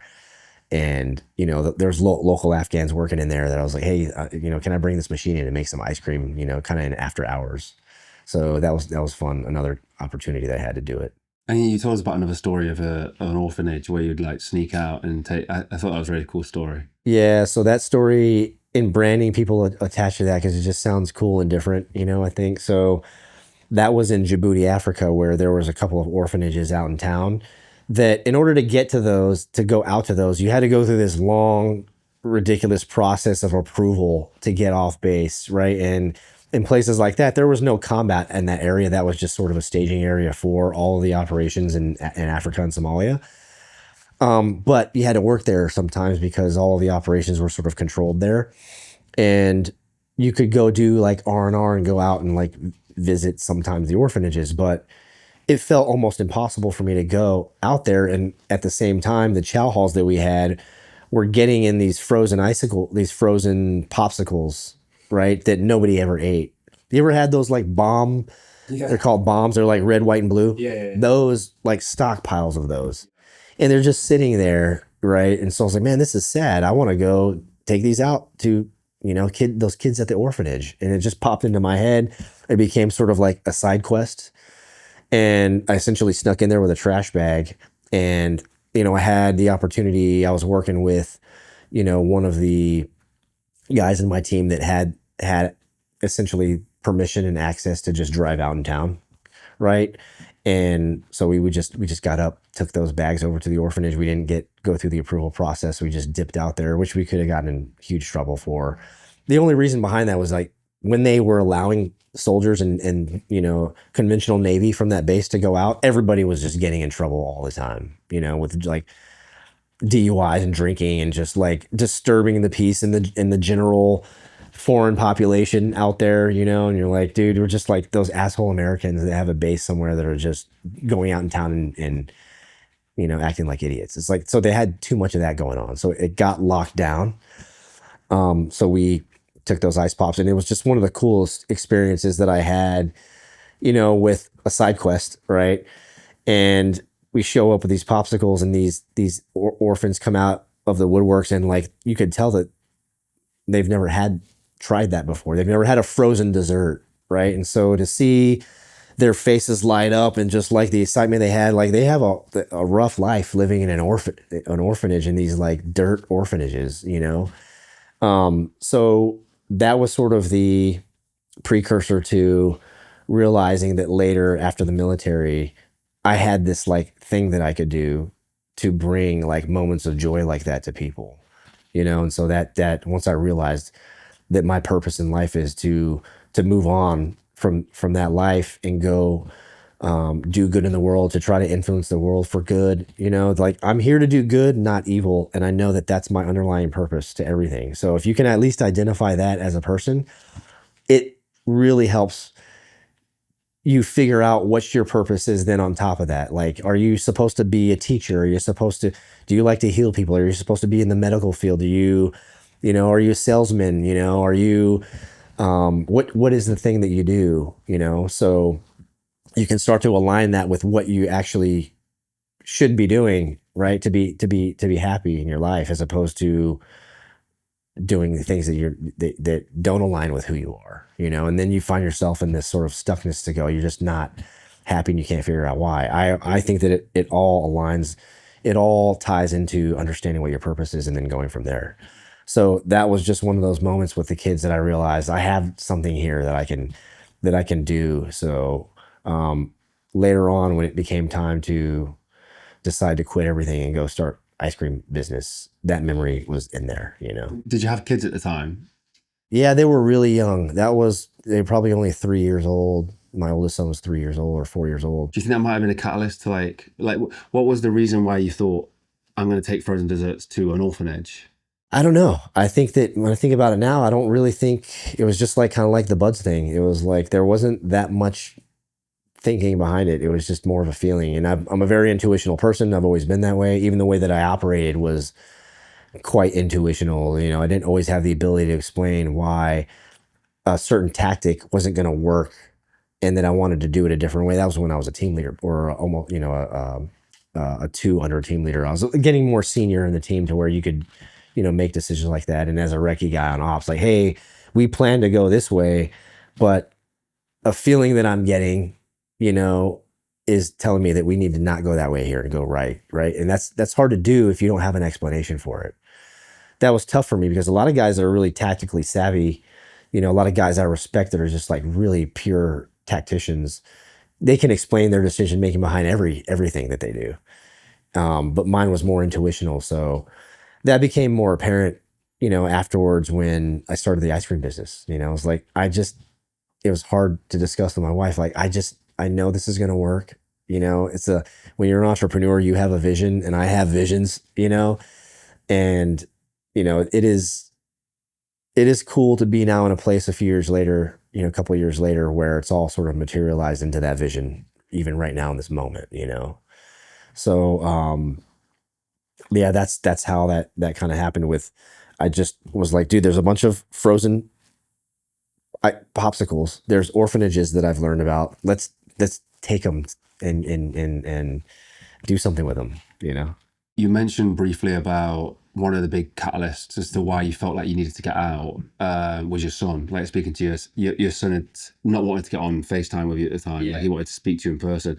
Was that the only catalyst, or was there something that stands out as to why you felt the need that this was the right time to leave? That was for sure the catalyst of that decision. It just broke my heart in that moment. But at the same time, the realization that, hey, what did I come here to do? And I knew that when I joined, for sure, I came to go to combat. I wanted to go have some direct effect. I wanted to be validated, with the SEAL team and be, I wanted a cool life, and I got that. So as I matured and evolved through the teams, I came to understand that in that moment when that happened with my son, I realized in that moment that I essentially came to do everything that I did everything I came to do. I had multiple combat deployments. I survived it all. I made it. I'm still alive. And I knew that my family didn't understand I knew that they understood that the team and the job was more important than they were. And so I had this deep desire to change that in that moment. And leaving, like we speak to a lot of guys about leaving being a very difficult process, especially I think with your self-admittedness of like you were seeking validation, to then say, I'm going to leave this world and I'm not going to be known as this guy anymore. Like what was that like for you? I didn't think much about it at all. I didn't know, it was coming or how difficult it was going to be. It was like, I thought that getting out was going to just resolve everything. Okay, hey, I'm going to get out of the military now, and my family's going to be happy. My wife's going to be happy. Everything's going to be resolved. And it was like, not true. It was just not true.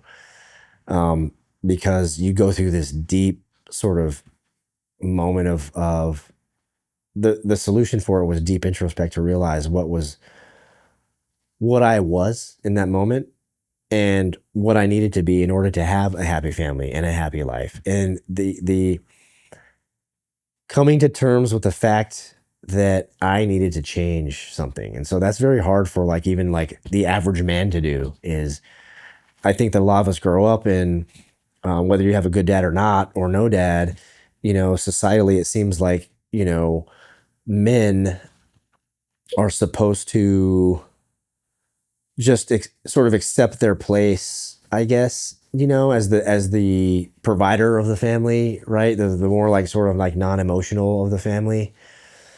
And that it's not a good thing to change. It's like, so that sort of stuck in your ways sort of concept is like, just don't mind grandpa. He's stuck in his ways. He just is the way he is. My opinion now is like, that's not good.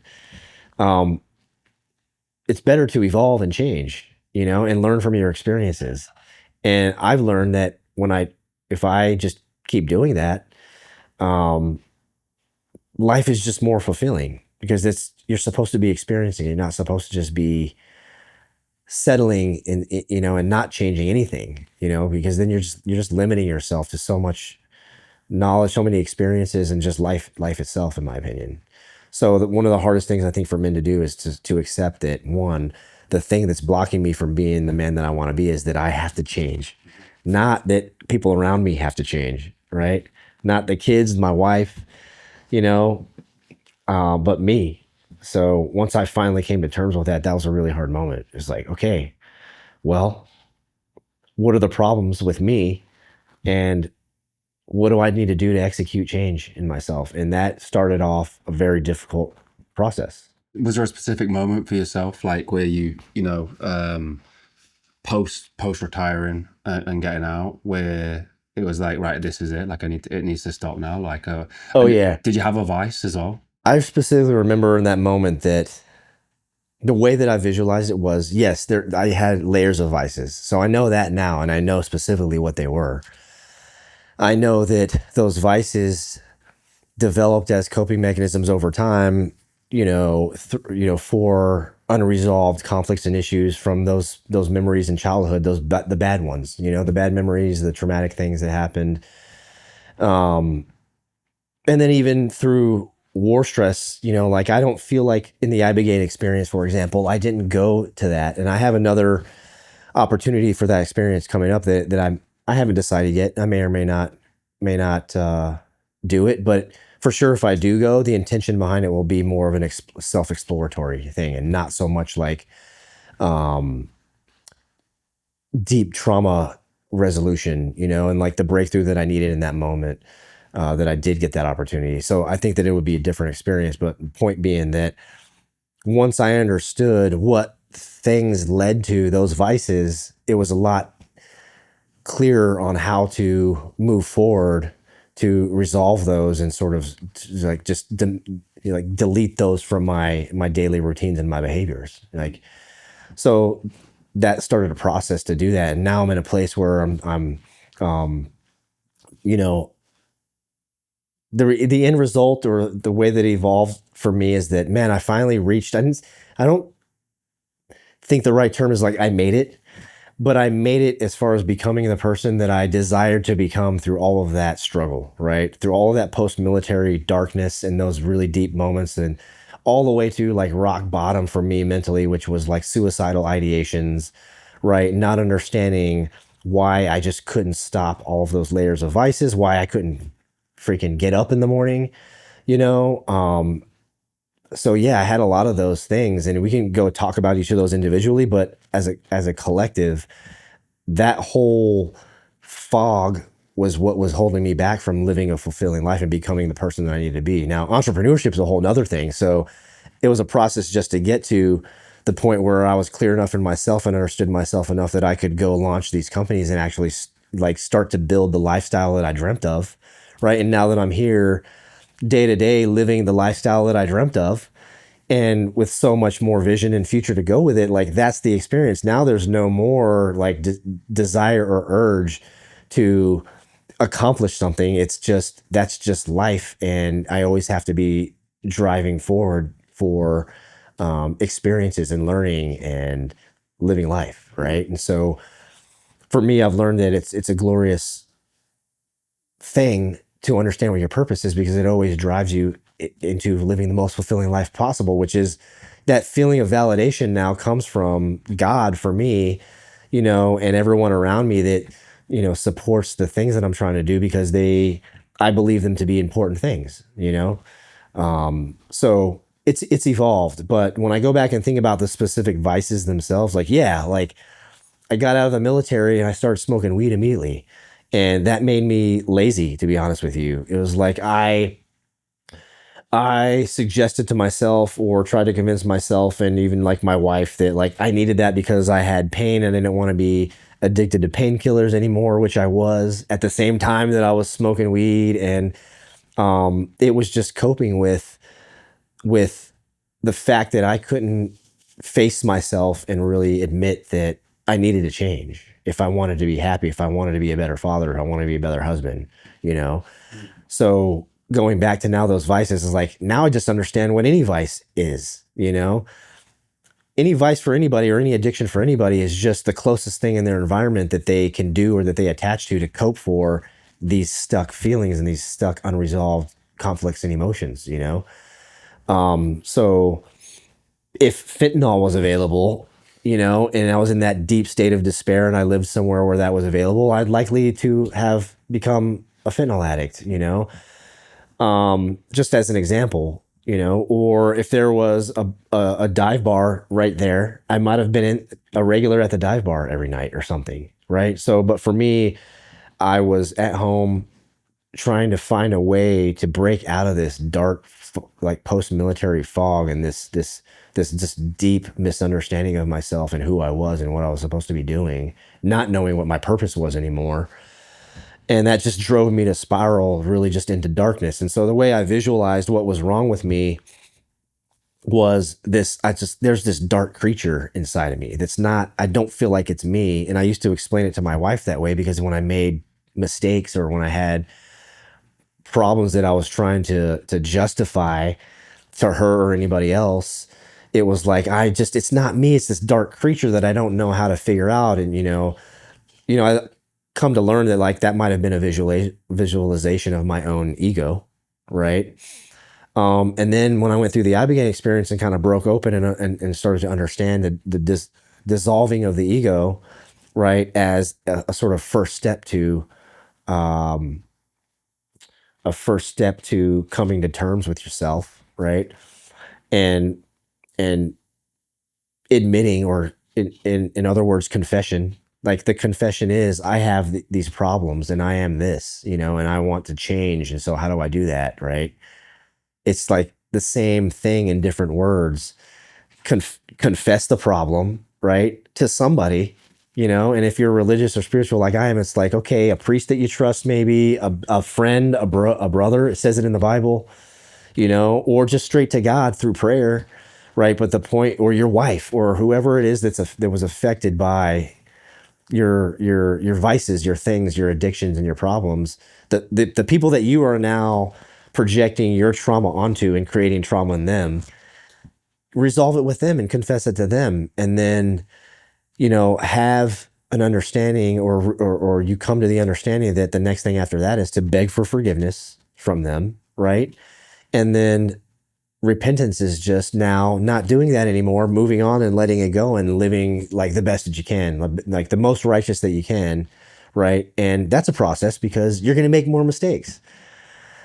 But what you gain through that process is improvement, right? So now when you do mess up per se, you're going to, whether it's with relationships or a business decision or anything, you're going to make mistakes, right?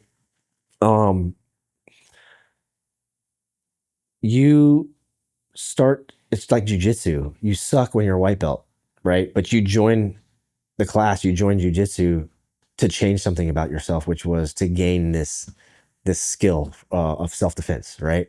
For example, now you suck at it for a while. You just get beat up by everybody and you make a lot of mistakes, and maybe you make a mistake and you injure yourself, or you make a mistake and you injure somebody else, right? So if I use that as an analogy for hurting other people around you or yourself in your actions, then what you gain through just continuing to practice the jujitsu, right, or the process of confession, asking for forgiveness and repentance, is you get better at, one, you make less mistakes, right? Until you get to a point to, like what I feel right now is I still make mistakes, but it's very far and few in between, and it's generally stable, you know what I mean? And now it's just, I have the bandwidth and capacity to deal with actual problems, and decisions, like in business, for example, or my son didn't do his homework last night and now it's due, and what do we do? Like I need to have the capacity to resolve that without just blowing up at him and being like, why didn't you do your homework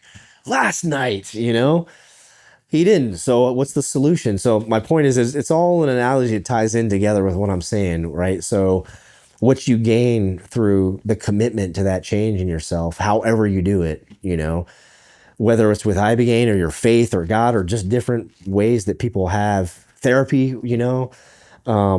different resources that are available out there that you can learn about. However you do it, the thing that you gain through that commitment is two things. One, getting better at resolving the mistakes like immediately, right? So they don't carry you then into these loops for weeks or months or years, right? And just kind of hold you back. So you resolve those through that process of confession, forgiveness, and repentance each time. And however you word that, you can word that. It doesn't have to be, related to, Christianity, because it applies through all sorts of different religions and healthy methodologies that I've read about, right? It's the same concept of those three things in order to resolve yourself or resolve something. The other thing you gain from it is discernment. So, one of the things that happened with me through the ibogaine experience was like, I trusted everybody after that. I was like, the whole world is connected, which we are, and it's just, love is the purest form of truth, and it is, but there's also evil out there, and it's sinister. And so, waking up to that through mistakes that I made after that experience and learning from it is gaining the discernment for like red flags in people, for example, is, I can be hurt by or screwed over by somebody in business or taken advantage of, but now it's a better process to go, hey, I pray for that person that they can wake up to realize that they need to change something, or they'll just exist this way forever. But what I have now is the discernment to go, whatever the reason is, and I don't even have to spend too much time identifying it, is that person's not good for me right now. They're not good for my business. They're not, and whatever the reason is, even if they appear to be amazing, you trust that feeling. You learn that discernment over time to go, I don't have time to explain why, but we're not going to work with this person, or I'm not going to, strike up a friendship or relationship with this person, or, I'm not going to work with this vendor for my business, or whatever it is, and you got to trust that, because some of the hardest mistakes I've learned are with like, man, they appear to be great and everything, right? But I have this bad feeling about it. Let's do it anyways and see what happens. And then it just, you learn from that. So both the process of resolving, right, after your mistakes, and discernment for that essentially protects you from making more of those mistakes over time. Not to downplay, obviously, coming out of the military and having that sort of, like you said, like struggling to get out of bed and depression, suicidal ideation. But I do think it's something that a lot of our audience could associate with. I mean, I'm speaking from personal experience, like that demotivation to get out of bed, depression, suicide ideation, all those kind of things. I've personally experienced it myself as well. And I'm curious as to, if we were to remove ibogaine from it, is there anything that stood out where somebody could take a first step, like to be able to not have that dark grey cloud over them? Because it's a horrible feeling, and I'm guessing it was even more intense coming out of the military. But was there anything that also stood out that was helpful? Yeah, there's another program that I really respect. It just wasn't the one that I had the opportunity to do in that moment. It was called Heroes and Horses. If you look them up, I think I've heard a little bit about this. Yeah, it's crazy. It's so cool, And I was in buds with the guy who founded that. But so it's still running. Just as an example of another way, right? And for like the average person, I don't like to use that word, but like a non-special forces person that might be affected by, the reason why ibogaine works so well is because through research they figured out that it is highly effective for repairing brain cells after they've been damaged from traumatic brain injuries and reconnecting neural pathways, right? Those neural pathways literally create blockages that have the same symptoms as what I'm talking about. And so it wasn't all just through my behaviors, and my toxic behavior and my attachment to addictions and things like that. It was like literally broken neural pathways that block you from feeling anything, right? And so a lot of these suicides that are happening in veterans are not just because they're just depressed and have anxiety from trauma or childhood trauma or any of that stuff. It's also, on top of that, or even more so than that, disconnected neural pathways through explosions, concussions over the years, and all of that. And they're actually like real, they're real injuries. So I think out there in the world of things, it's like important to realize that like this is also a medicine for like the truest and most effective medicine for traumatic brain injury healing. So even in athletes, that's why it's starting to get approved on such a grand scale for usage in the United States. It's not just for veterans with TBIs, like athletes, UFC fighters, they get TBIs every week, And in my opinion, it is one solution that is going to, once it starts to get approved and used on a larger scale for good, right, for healing people, it is going to be a major solution for resolving the homelessness crisis. Like, let's just talk about, I keep bringing up a fentanyl addiction. It's just like grown and expanded to where there's just homeless people everywhere. And you look at politics and think, oh, well, it hasn't worked. It has not been a successful resolution to provide more housing for these people, or to provide free and clean needles for these people, or water systems in the park and tents and all these things that we may perceive up front that, like, hey, they just need resources to, they want to do, they're addicts, they become drug addicts. And so the most important thing is, if you could talk to any drug addict in the world, especially the ones that, like, let's say there's a drug addict out there, and there's a bunch. There's one guy I follow that I love to follow right now, who was in jail and was a drug addict and is now doing an awesome mess. His thing's growing. It's called Unchained Fit. Awesome dude. He's doing jujitsu. He's putting out his message out there. And if you talk to somebody who was addicted to those drugs, if you shoot heroin one time, your whole life becomes about that. That's the center of your life. So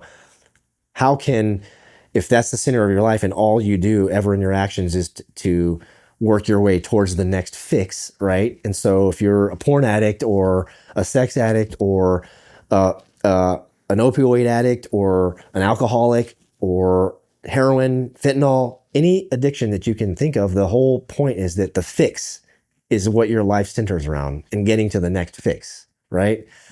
So if that's the case, how can a tent or better housing or free and clean needles or any of those things take precedence over the one thing that your life centers around, which is the drug and the fix, right? And so that's why, in my opinion, it doesn't work, right? It just doesn't work. There's a psychological factor that there isn't enough. There's not a therapist for every homeless person that is addicted to drugs, right? So that's an impossible resolution. But with ibogaine therapy and clinics, you could send homeless people into those experiences, and I bet you it will resolve a large number of them, right? And so to where they'll never become drug addicts again, because I think some of the studies for heroin, which is where some of the clinics in Mexico started, the success rate for getting heroin addicts off of heroin and for the rest of their life was like, I'm going to throw a percentage out there that I don't know is accurate, but it was something like 40% success rate, right? Huge compared to zero, because none of those retreats or those centers for drug addicts are long lasting. Like, they may, set them on a path to recovery or improvement, but there's just a high percentage of relapse, that happens after those, right? So anyways, my point is that that's what I believe the power in that medicine really is, right? And so I had the opportunity to resolve, it was just an opportunity that I had that worked for me to set me on a path towards self-improvement and finding the capacity to live a better life and to go into the things and have the courage to go do the things that I want to do and take some risks and, get out of the 9-to-5 world and go start my own things. So I can't express it enough. Like, my experience of meeting with guys who have been through the ibogaine journey is, you feel like something's been lifted from you guys, like some kind of burden or weight has been lifted off your shoulders, and you can genuinely feel that. Like, you feel you come away and come home and feel literally like 60 pounds has just been lifted off your shoulders physically. Yeah, you really feel like it's not just a spiritual thing. You physically feel lighter.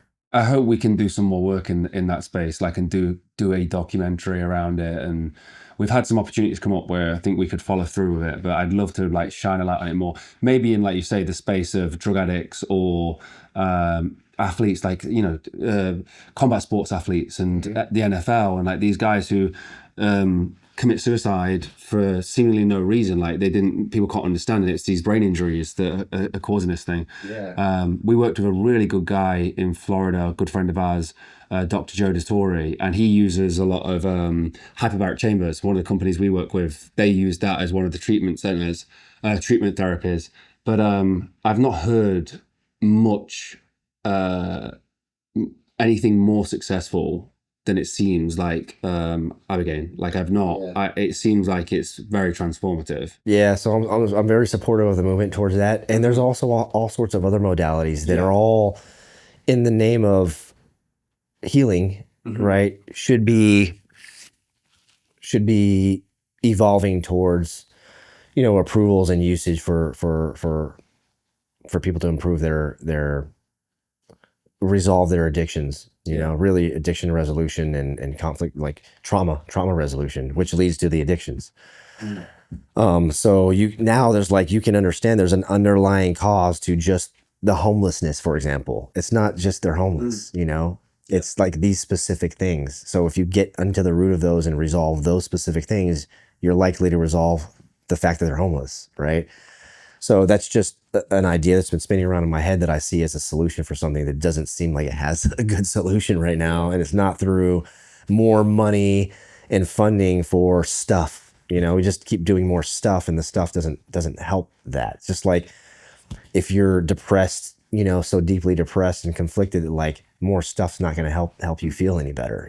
This self-resolution is what's going to help you feel better. So yeah, you asked me about vices, and I just know that, I had to get all that cut out of my life. And, some people you just led me into, it's not a gap per se, but in the world of the motivational speakers and all the guys that are doing great things and all the keynotes and things that I see out there, I love them. There's guys with messages that are like, hey, just stop being weak, get your ass up, set the alarm for 5 a.m. And when it goes off, don't hit snooze, just get up. And you're like, okay, I agree with that. Like get after it, get it done. Stop feeling sorry for yourself, stop being the victim mindset and switch your mindset. So the message is already out there on what to do. Change your mindset. Change your mindset includes the word change, like I just said. So you have to accept that you have to change, not everyone around you, right? They will all change when you change, right? The gap that I see in that message that I think that I can do with what I do, is like ice cream's part of my purpose, but, I'm also an advocate for other things and for the greater good, in my opinion, right?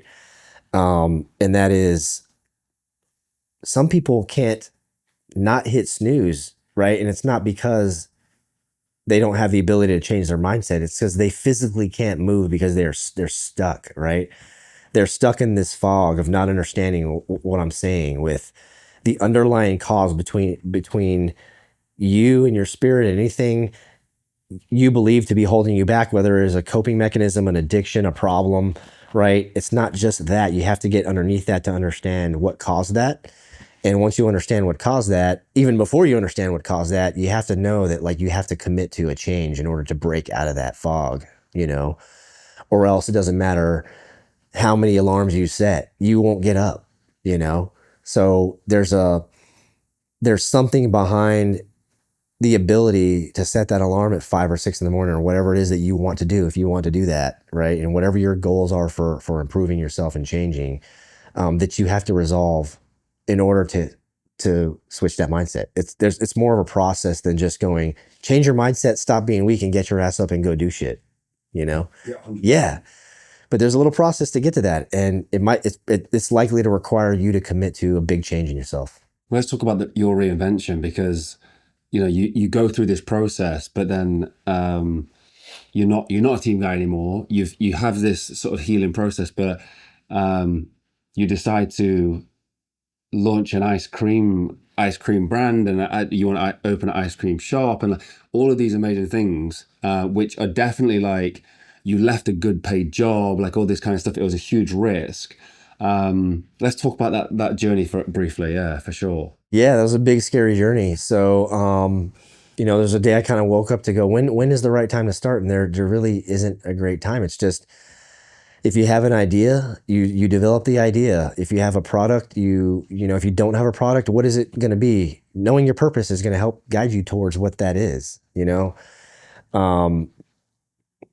Some people want to be entrepreneurs. So I just want to get into business. And like, if that's the case, then your purpose is that you think you enjoy financials and business modeling and models. And, so there's people out there who their business is just consulting people on how to do business, or, so maybe the business is your business. But, the point being that once you identify that, a lot of people have great ideas that they never execute, because the thing is that you have to execute at some point, which means you have to start at some point. So, if you start in jujitsu as a white belt, you're like, you can just go start tomorrow, right?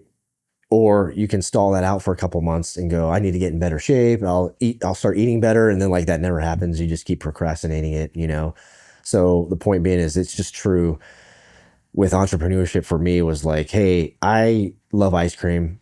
I went to ice cream school for a reason. That was pretty random. I didn't do that knowing that I was going to start a business someday. I just was like, I need to go to that. It was one of those intuitional moments again for me. So glad that I went. And then COVID happened. So it was a little depressing, because it was like, well, I can't quit my job right now, So I'll just use this time to develop a business plan. So I got into YouTube and made, a hilarious example of a business plan that I'll probably keep forever, right? Compared to even now, it's just, they're so robust and so many layers to it, but I learned all that to where now I understand it, and I can talk business. And I kind of like, business school for me was starting 2 businesses. So we still have a lot to do. Like, we're just starting out. So I don't even want to jinx myself. We're looking good and rolling on with a brick and mortar business and going to expand those along in tandem with the launch of the ice cream brand into the market. And there's so many things that can happen. There's a whole risk matrix that can happen with that. I'm in another situation now where 90% of people that do what I'm about to do fail. So it's just been over and over again through my life. You're like, most people fail buds. Most people fail selection in green team. Most people fail in business, or at least the first business or 2, So I'm into my second one now, and, it's scary, but the evidence for me is that it's always worked out. If I just persevere, right? If I just find some resilience through it. And so I'm just grateful that I found that for my own self, first, in order to be able to do that, because now I'm in that another selection phase where entrepreneurship, it's going to test everything. And if you didn't resolve all those conflicts before you start the business, it's all going to come out, everything you're about is going to get exposed. All of your weaknesses, all of your shitty habits, your mindset, your behaviors, your personality traits, it all just going to get exposed. And so now I'm enjoying that because I understand it, and I understand how I think I'm supposed to do it. Right. And, thank God I went through all of that struggle before I kicked that off, and even since I kicked it off, I've made plenty of mistakes since then that could have crumbled the whole thing, and we just made it through, We just persevered through the first year of the cafe. There was a lot of hard things that happened, a lot of losses in the finances, that could have ended it all. And we used all of our home equity to build that, and some help from my business partner. And so you have all those liabilities now piled up that you have to pay off before you got to get into that profit margin that you need to then grow the business, And so we can make 7 figures a year, which we are in the cafe, but if you're spending more than that, you're at a loss, So I learned that the first year, right? Made changes as quickly as possible, built systems. And in the second year, we're finding that, if you get around that 20% profitability range, and your systems in place, now you can repeat it and keep repeating it, right? Now that you have the model that works. So now I'm grateful that we have the model that works, and now it's time to go execute on expansion. What's just a quick snapshot of the financial journey of pitching your wife that we're going to, take equity out of the house, the risk, the sort of the first year, second year, and getting to the point where you are making seven figures? Because I think, you know, we have a lot of entrepreneurs watching this channel. Like, what's that journey look like? That journey, it started off as really tough because my mistake was I was operating out of a vacuum. I was like, I have this idea. I just need everybody to believe in it because I believe in it. Bad assumption, right? And operating the finances in a vacuum to go, hey, sweetheart, imagine the conversation, you know, for about 3 years, maybe more, I need you to support the family. And I'm not only just going to not make a dime for the family, but I'm going to be at a loss. Like I'm probably going to be at a loss of 40. I think I was at a loss of what I brought into the family, like negative $40,000, you know, a couple of years before building the ice cream business cafe. So that's tough. But what I learned pretty quickly through a couple of blow-ups that we had and some of those hopeless moments of, man, this is never going to work. I was angry, you know, was why was I operating in a vacuum? She needs transparency, right? And so I broke open my plans and showed her, this is what I'm planning to do, right? Then she was like, okay, now that I understand what you're planning to do, I can help you, you know? And we went from, just as an idea, an example, you know, we had both of our incomes. I was in government contracting. She was working for her pharma company. And together we were making a certain amount of income. And once I jumped off, right, we half that income. And which means also our lifestyle, which is very hard to do in a marriage because we got the kids. It's like, how do you communicate that the right way? You know, you can force it and that's not going to work. You're going to end up divorced. You might have a successful business, but if you want to stay married, that's not going to work well, right? So once I decided, holy crap, I'm doing this wrong. I need to be transparent and open it all up. Like, you know, the whole business model that I've come up with and the ideas on how I'm going to do this and when I'm going to do it, right? And how much it's going to cost. She started to help me with that. And then within about 18 months, maybe 2 years of that moment, she got like 2 raises and is essentially making quite a little bit more than we were making together. So income increased, right? And now as the businesses start to evolve out of startup phase and start to pay back and, you know, pay off the debts and liabilities, and I can actually take, you know, I can pay myself out of it after, you know, first couple of years, once it evolves to profitability, then now I'm paying myself a little bit out of it, and we're making way more than we were before I ever started. So it was worth the 3 years of sacrificing that to get to now. It's almost like a blink of an eye. I'm like, man, thank God 3 years ago, if I could go to myself and go for this, right? Because 3 years from now, it's gonna be glorious, right? And that'll just be the beginning of it. Now I'm here, my future self, going, okay, I'm sending myself back in my meditation to myself 3 years ago to tell myself, just go for it, just do it. Don't, you know, have the courage to do it. And so I think I received that message 3 years ago from myself sitting here right now. That's cool, man. That's really cool.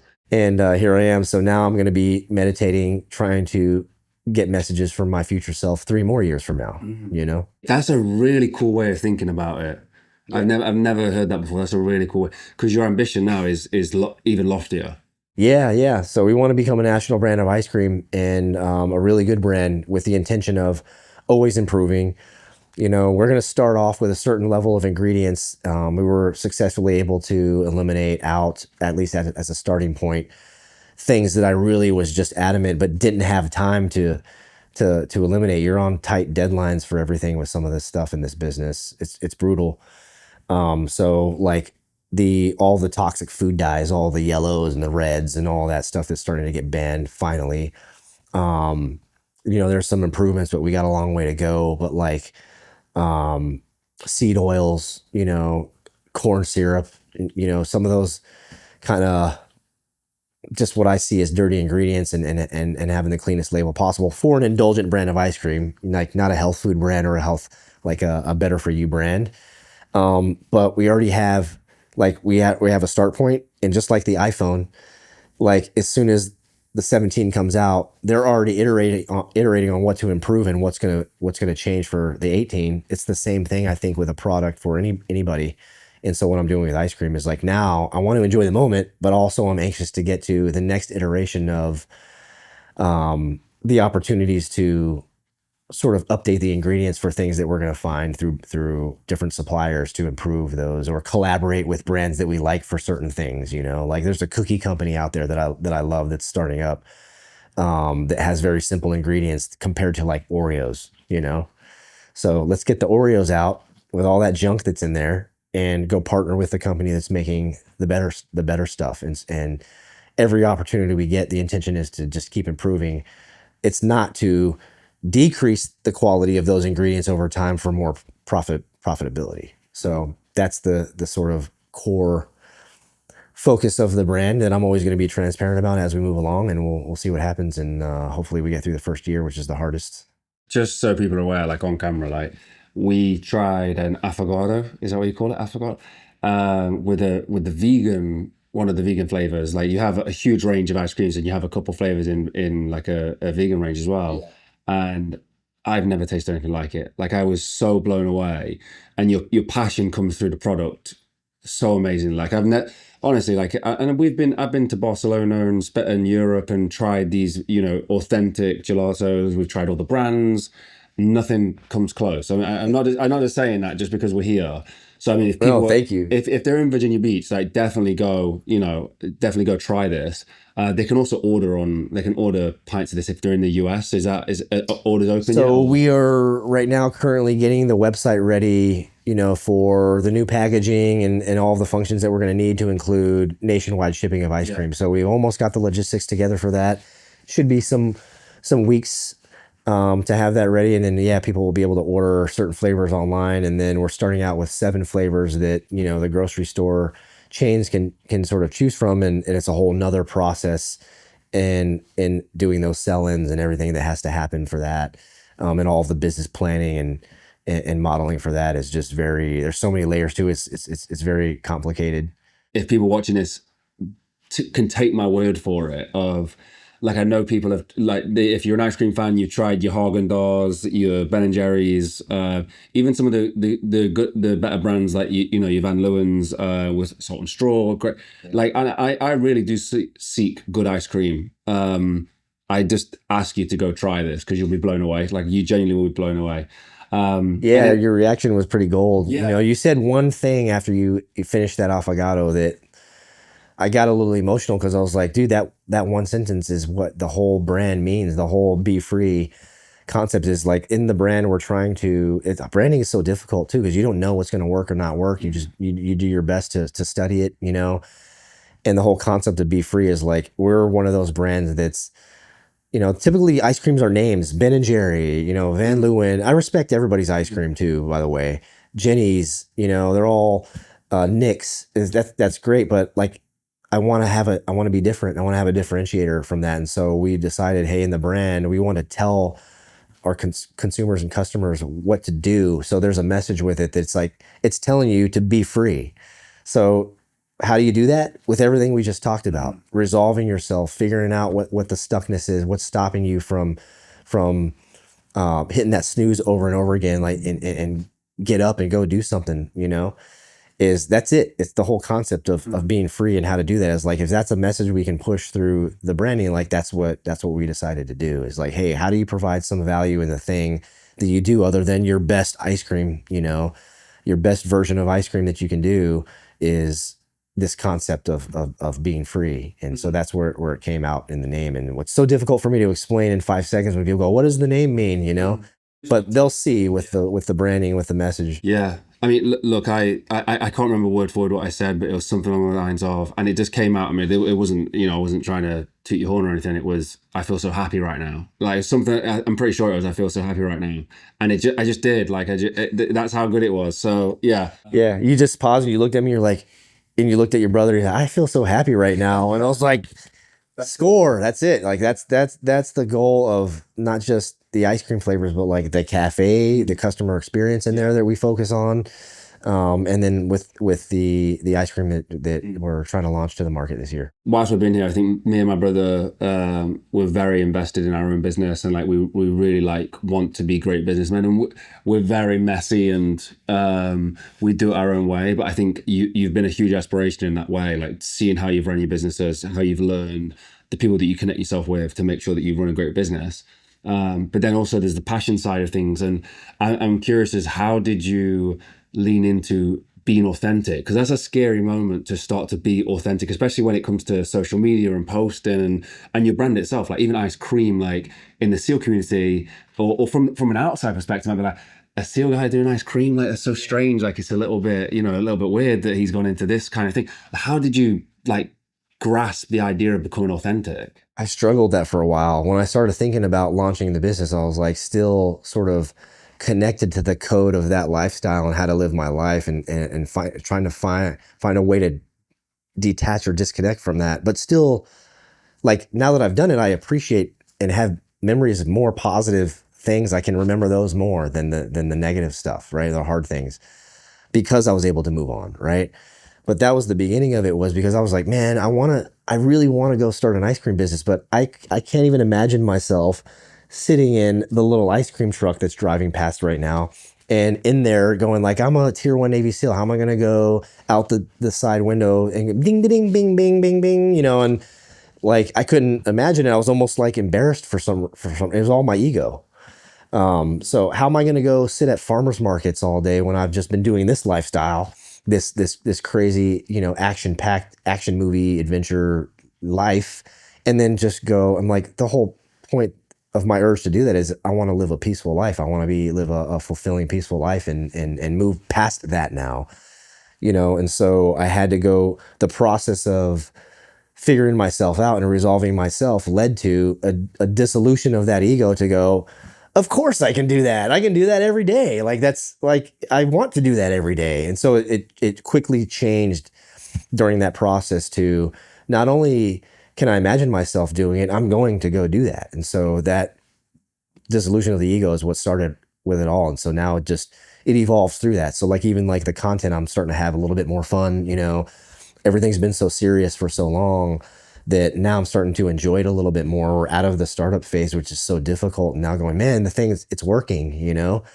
and enjoy it. Enjoy that now I can take the weekends because the team runs it and it's automated and I have all the right people and they all believe in the cause and the mission and the purpose and the customer experience. And not only does it run, if I go on a trip to develop the ice cream company for distribution, right, and all these meetings and things I have to go to, when I come back, there's improvements in the system. So that's glorious, and it's the best feeling in the world, right? And so now all of that practice now goes into what's going to happen in the next few years with the distribution business, and all the lessons I learned, and just applying it to that now and scaling it up to that. Even the culture you built at the shop, like Tony, like how passionate he is, the whole front of house, the manager, like it really is a inspiration. Like it's incredible.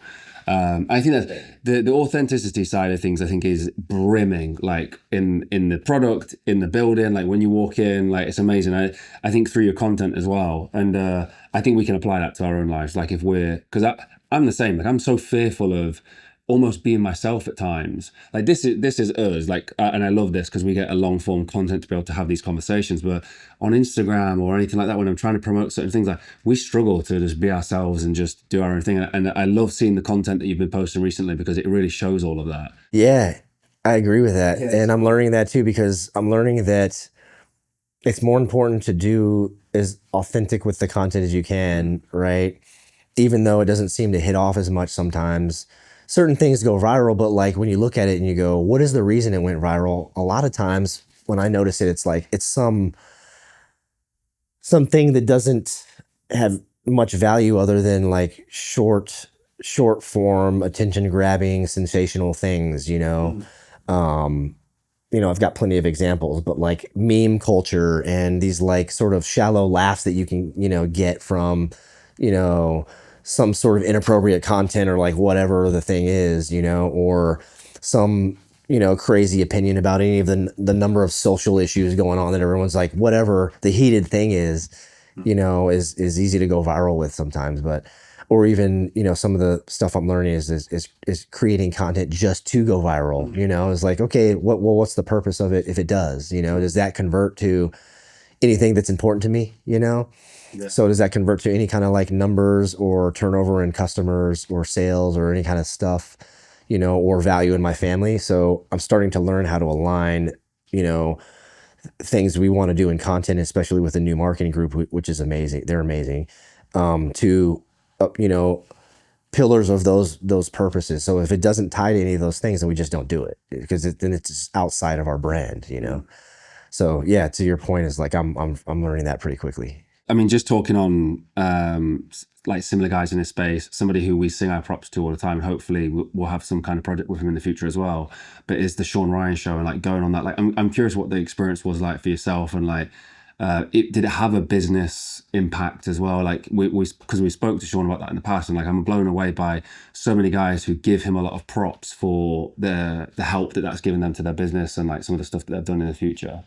That was a super cool experience, and it was the thing that sort of kicked off the big opportunity for me to recruit and develop a really high level team for this distribution business with guys with a lot of experience. And so the upfront cost of that is expensive. So my overhead before we even have any sales going on or anything, or even the ability to manufacture the ice cream is expensive, but I'm finding out that it was really worth it, you know. And so the people that interview connected me to afterwards, through telling this difficult, you know, it was a difficult story to tell. It was really, really personal. I decided to just go all in and be really vulnerable, which is the style of his, you know, of his show. It resulted in, the reward from that was, you know, having the courage to go expose of everything who you are, what you are, right? The good and the bad. Led to opportunities and connecting with those people that I've been able to recruit into this really high level team, you know, for, it reduces a lot of the risk in the barrier to entry because of them. So although it's stressful and scary and big, it's like, I have all the confidence in the world because I've got this amazing, like tier 1 level team, just like in the cafe now, you know, just like I did in my past life in the team. And we didn't know what was going to happen on every mission, but we trusted that we were going to be able to deal with it and handle it, and we did, you know. And bad things can happen too, just like they will. But what do you do with it, you know? So that's the question, and like that's life. That experience is the life. So, you know, you can't be afraid of that. But to your point with the Sean Ryan show, just, we're still great. We're like one of the most amazing humans I've ever met. You guys are right in line with that. You know, I'm just meeting so many amazing, profound people, and what makes people like that profound, we talked about Kyle Morgan earlier, guys that I surround myself with, is the common denominator is that we all have some profound or important purpose that we understand for ourselves, and we're executing on that, right? Which is your life. So he's living that out. You know, the show is evolving. You know, I get defensive when I see people in the comments just, you know, saying dumb shit and judging for who he has on or what they say, or just the assumption that interviewers like Joe Rogan or even you guys, that you have me on here, but doesn't mean that you agree or have to agree with all of my beliefs and everything that I say.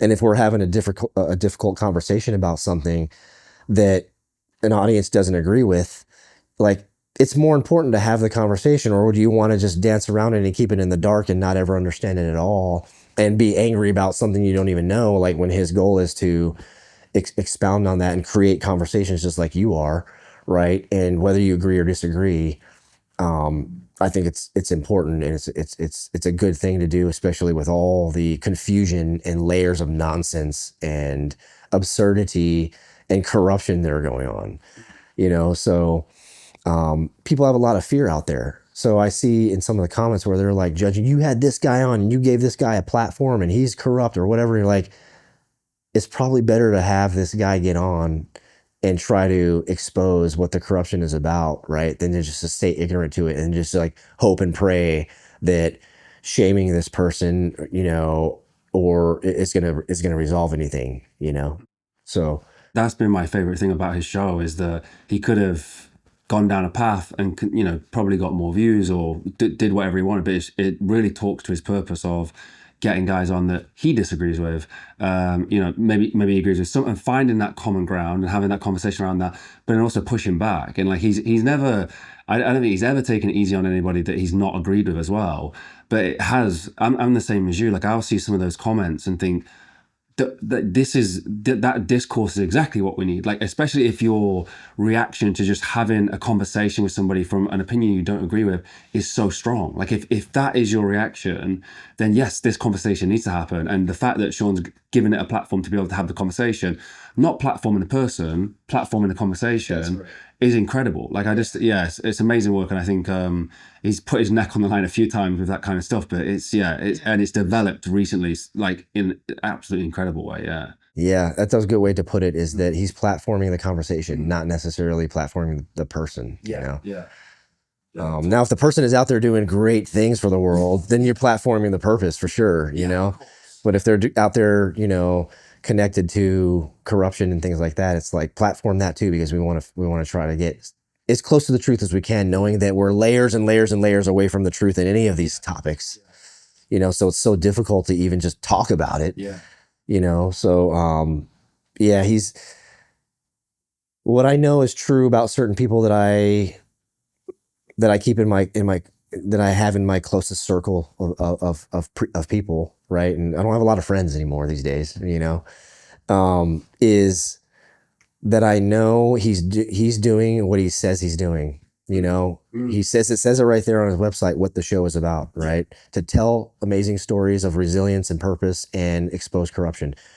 You're doing what you say you do. I'm doing what I say I do, you know. And we're all getting so paranoid around these layers of corruption and people, you know, portraying, especially the governments and the governments of the world and the billionaires of the world and everybody who's funding different agendas and, you know, the Epstein list and all that deep, dark, evil stuff is like, it's creating a paranoia in all of us for really short form, you know, no development, just you see a thing, a clip, a short form thing, and so many millions of people are just developing an opinion or a belief on that one piece, right? And it's devolving our ability to have conversations and actually develop an opinion or a belief about anything, you know, over time, and not commit to just that guy because I know he's lying, you know, or, you know, and missing out on people that are actually trying their best to get the truth, get to the truth, you know. Talking of another amazing guy, Kyle Morgan, like we've just come from him, did some really cool training, but I wanted to interview him for his doc piece, and he's done a little bit on you on his doc piece.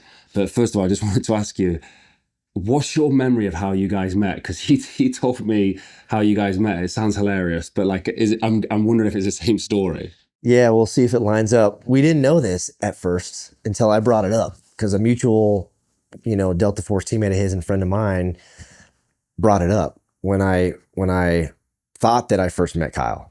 The way that I first actually met Kyle was like years before.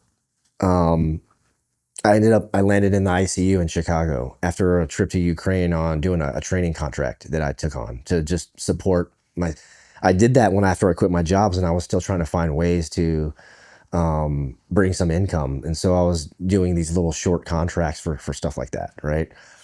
I agreed with my wife after that I wasn't going to go overseas and do those anymore. So, but before this ICU incident thing happened, I was in the tandem bundle course, and it was Delta's course. So I was the only blue guy. I was the only DEVGRU guy attending their course. They were all Delta Force guys. So I was the outsider. I had a really hard time in the course because my mind was totally distracted on the fact that my squadron had deployed, and I stayed back because we needed this qual. We just needed more tandem qualified guys in bundle. I was already a jump master, and I was in the air program. So that was one of, aside from the recce specialty, air operations became my specialty. So I was in this course for Delta Force. I had one of the most legendary, you know, cadre for that was an operator from DEVGRU, was just like an OG, you know, of a guy as my cadre. And we went down there for the course, and I just like I didn't blow it and fail, but they probably wanted to fail me out, but because of who he was, and because I think that guys like this mutual friend of ours, who was my training partner through the whole course, we connected. Like I made tight, connection and friendship with these guys. And so I think this is just like the buds situation. When I had a hard time, they looked out for me and said, hey, we like this guy. We need to keep this guy. So I think that's what really happened, because I think they were making a decision to get rid of me because I was just doing terrible. I was making so many mistakes, and that training is really dangerous. Right.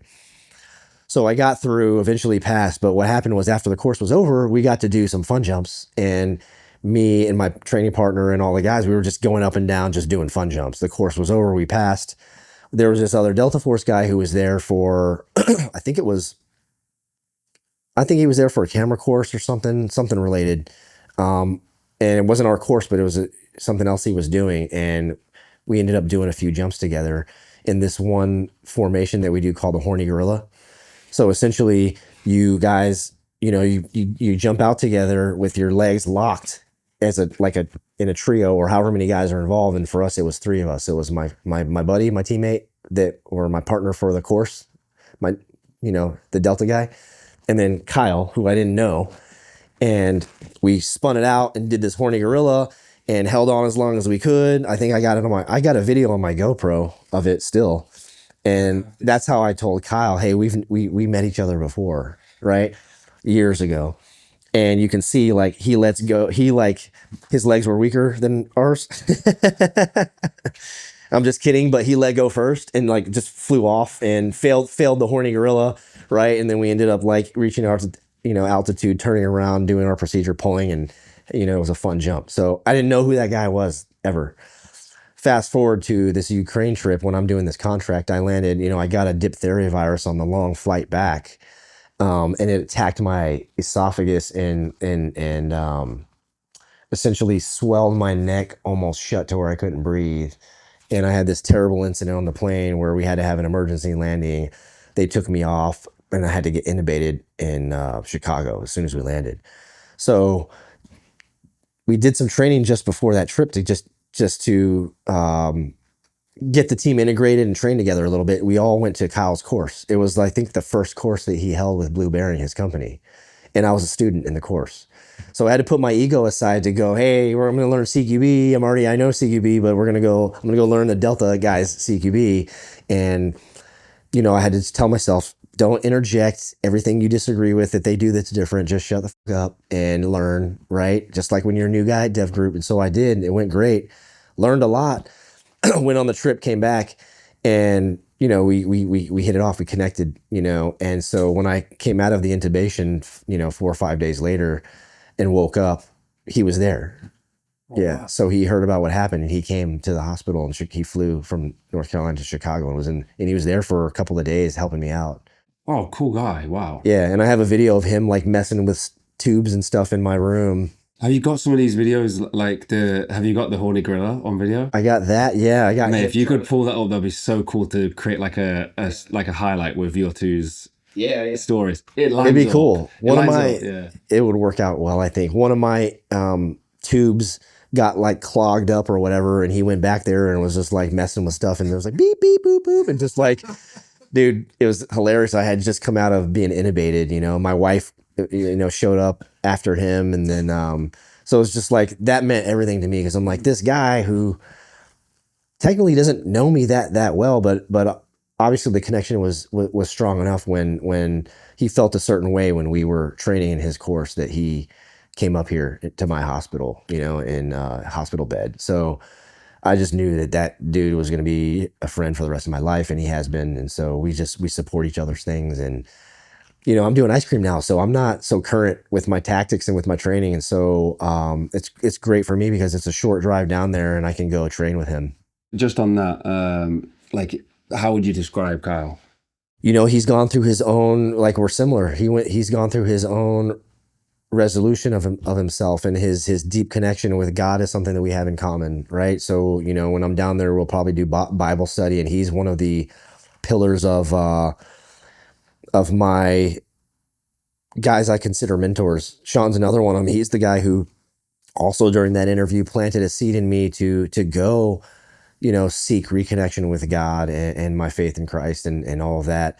And so I did. And, when I did that, I realized that really was the thing that was missing out of my life that I needed to get to move past all that and sort of live a fulfilling, happy life. Right. And so now I keep with that because, that connection is the most important thing for stability, through life, through good times, hard times, all of it. So, the interview with Sean planted the seed for that. And then my friendship with Kyle, evolved into that because he's a very wise mentor for that relationship with God and how to do it. Right. And I do certain things in different ways through my prayers or whatever, but he's always got some wisdom, about that we can share. And so we share that, his wife's amazing. Our families are now connected. I go down there often to train and talk. And so it's just evolved into this like really tight friendship. I mean, the whole family spoke highly of you guys as well, and spoke highly of your ice cream as well. Yeah. And it's kind of a cool thing because you got a SEAL Team 6 guy and a Delta Force guy. We're typically getting asked who's better, and like, we're better. And, the public, goes through different evolutions of that to go like Delta Force is better because of this, whatever, and we laugh about it together. It's just like we have the friendship and we're, just a couple of guys with similar backgrounds, I don't know if you've seen this documentary that's got a lot of traction. It's a Louis Theroux documentary called The Manosphere on Netflix. I've heard of it. I haven't seen it yet. Okay. So it follows self-proclaimed male gurus on it's a series on Netflix. It's followed these guys who are male role models for young men, and these guys got a lot of traction through what their sort of beliefs and what they preach, and they've gained a lot of wealth and a lot of fame through the way that they preach. And in my opinion, like I look at these guys and I'm quite sad because I think they're not the greatest male role models. A lot of the stuff that they preach is quite toxic and negative, harmful towards women and definitely harmful towards some of these young men. And this Netflix documentary came out where Louis Theroux kind of exposes all of this, and it's become this huge conversation. The sad thing about it, and I love Louis Theroux's the way he does his documentaries, but it doesn't highlight that we do have positive role models. It's almost created this idea that there are only negative role models and all male role models are toxic and terrible. And then I meet somebody like yourself, I meet somebody like Kyle, I think you're great male role models. But yeah, I don't know if you've seen that sort of side of Instagram or social media of these sort of voices. What's the importance of male role models, I guess, for young men and finding the right people to sort of follow and do they exist? One, they do exist, and there's a lot more of them than we see, because like I said, that the toxicity of that short form attention grabbing content is like, it goes towards those personalities, right? Because they're animated, they're loud, the importance of actual good male role models is huge, because we're going further and further away from the fact that like we have emotions that we don't have to block from, like our family, for example, right? And so there might be a role model that's like, hey, you bury that at all costs and you don't show weakness. Okay, well, let's talk about that more, because there's a strength in it, not a weakness, right? That's just one example of, like misconceptions between good or bad, like male role models, I think.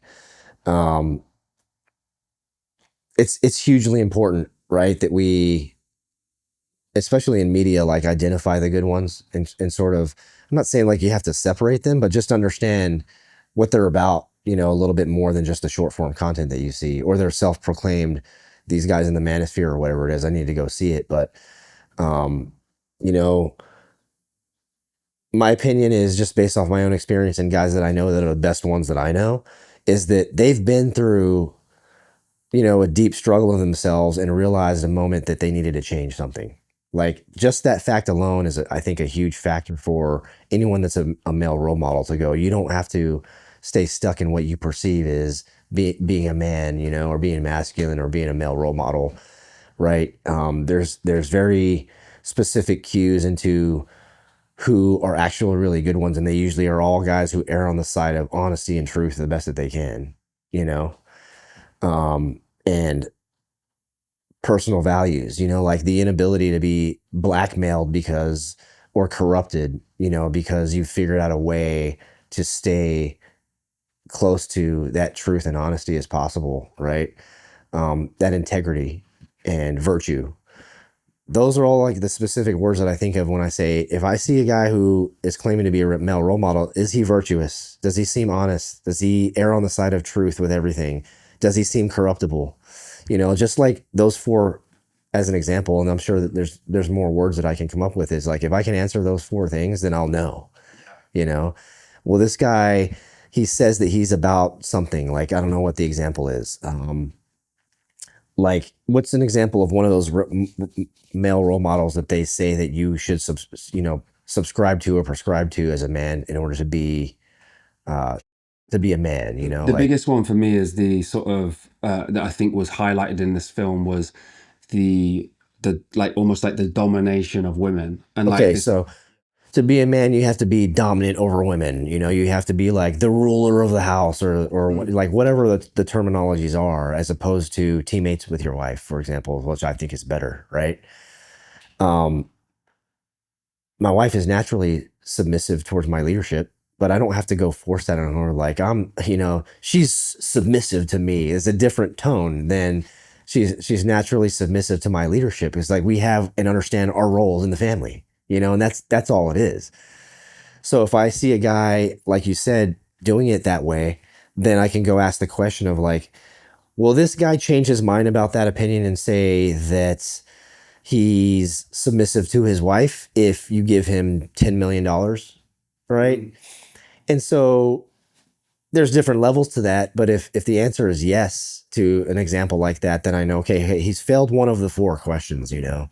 Is he telling the truth? Is he speaking through his ego to portray something, you know? And so I can answer all those questions pretty quickly and try and make a decision for myself if somebody's a really good role model or not. Through the time period of when you were starting your business, like how integral was your wife to get the whole family through that point, you know? Like 100%, you know, like I couldn't have, it wouldn't have happened without her, you know, the right spouse. And not even knowing that, but for her to once we figured out how to do it, how to communicate, right, and how to do it together, the fact that she believed in me the whole time was everything. You know, I was like, oh wow, it's just like an awakening moment to realize people can't see your vision. It's your vision. You know, the only way to show it is to execute it, and also be okay with the fact that takes time and there's a process. You know. And they might not see it now, but they'll see it later, you know? And there might be multiple iterations to get to that or failures that happen, but you have to believe in it, right? And so to have a spouse that I knew, now it doesn't matter. She believes in it. She believes in me, you know, that's everything. So I think that is probably one of the prime factors to successful entrepreneurship is that. I completely agree.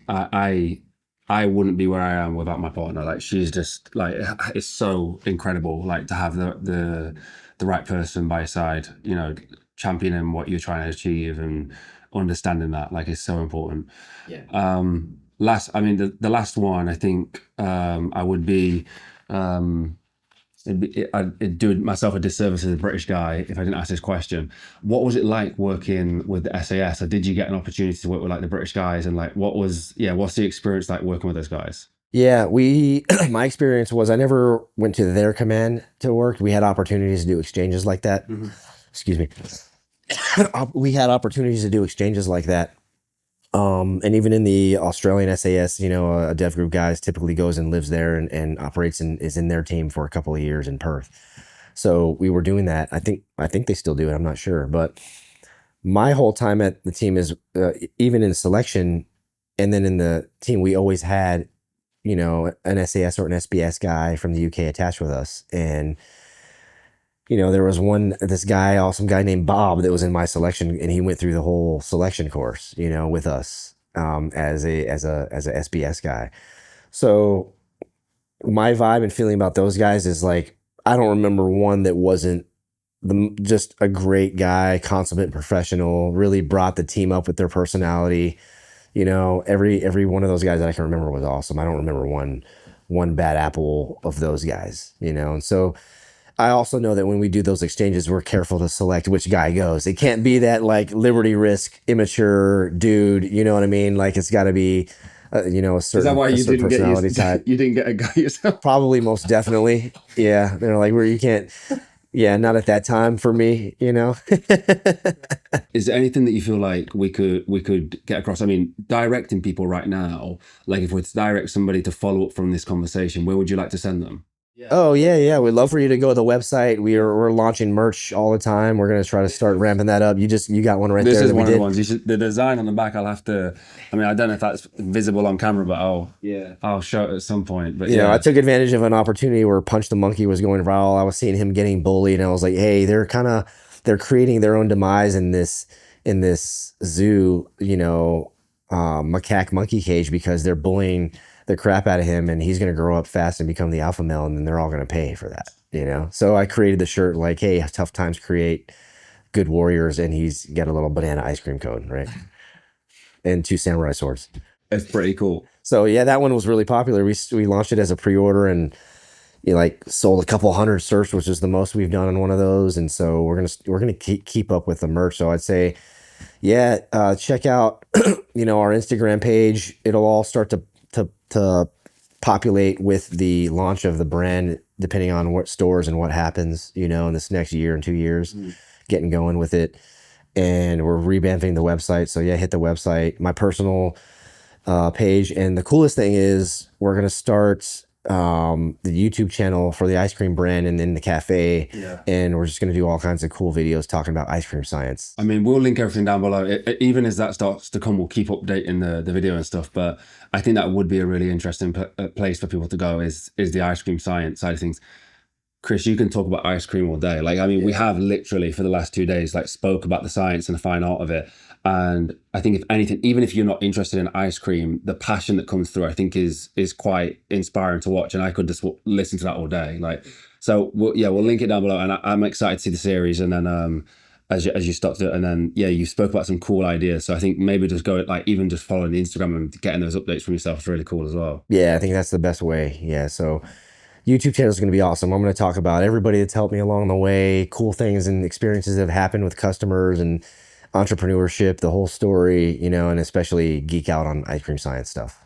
Thank you so much for all of this. Like, I mean, just I know you've got a crazy schedule at the moment as well with everything that's going off. So to give us 2 days of your time is unbelievable. No, thank you guys for the time. That was incredible. Appreciate you coming out here. You guys are awesome.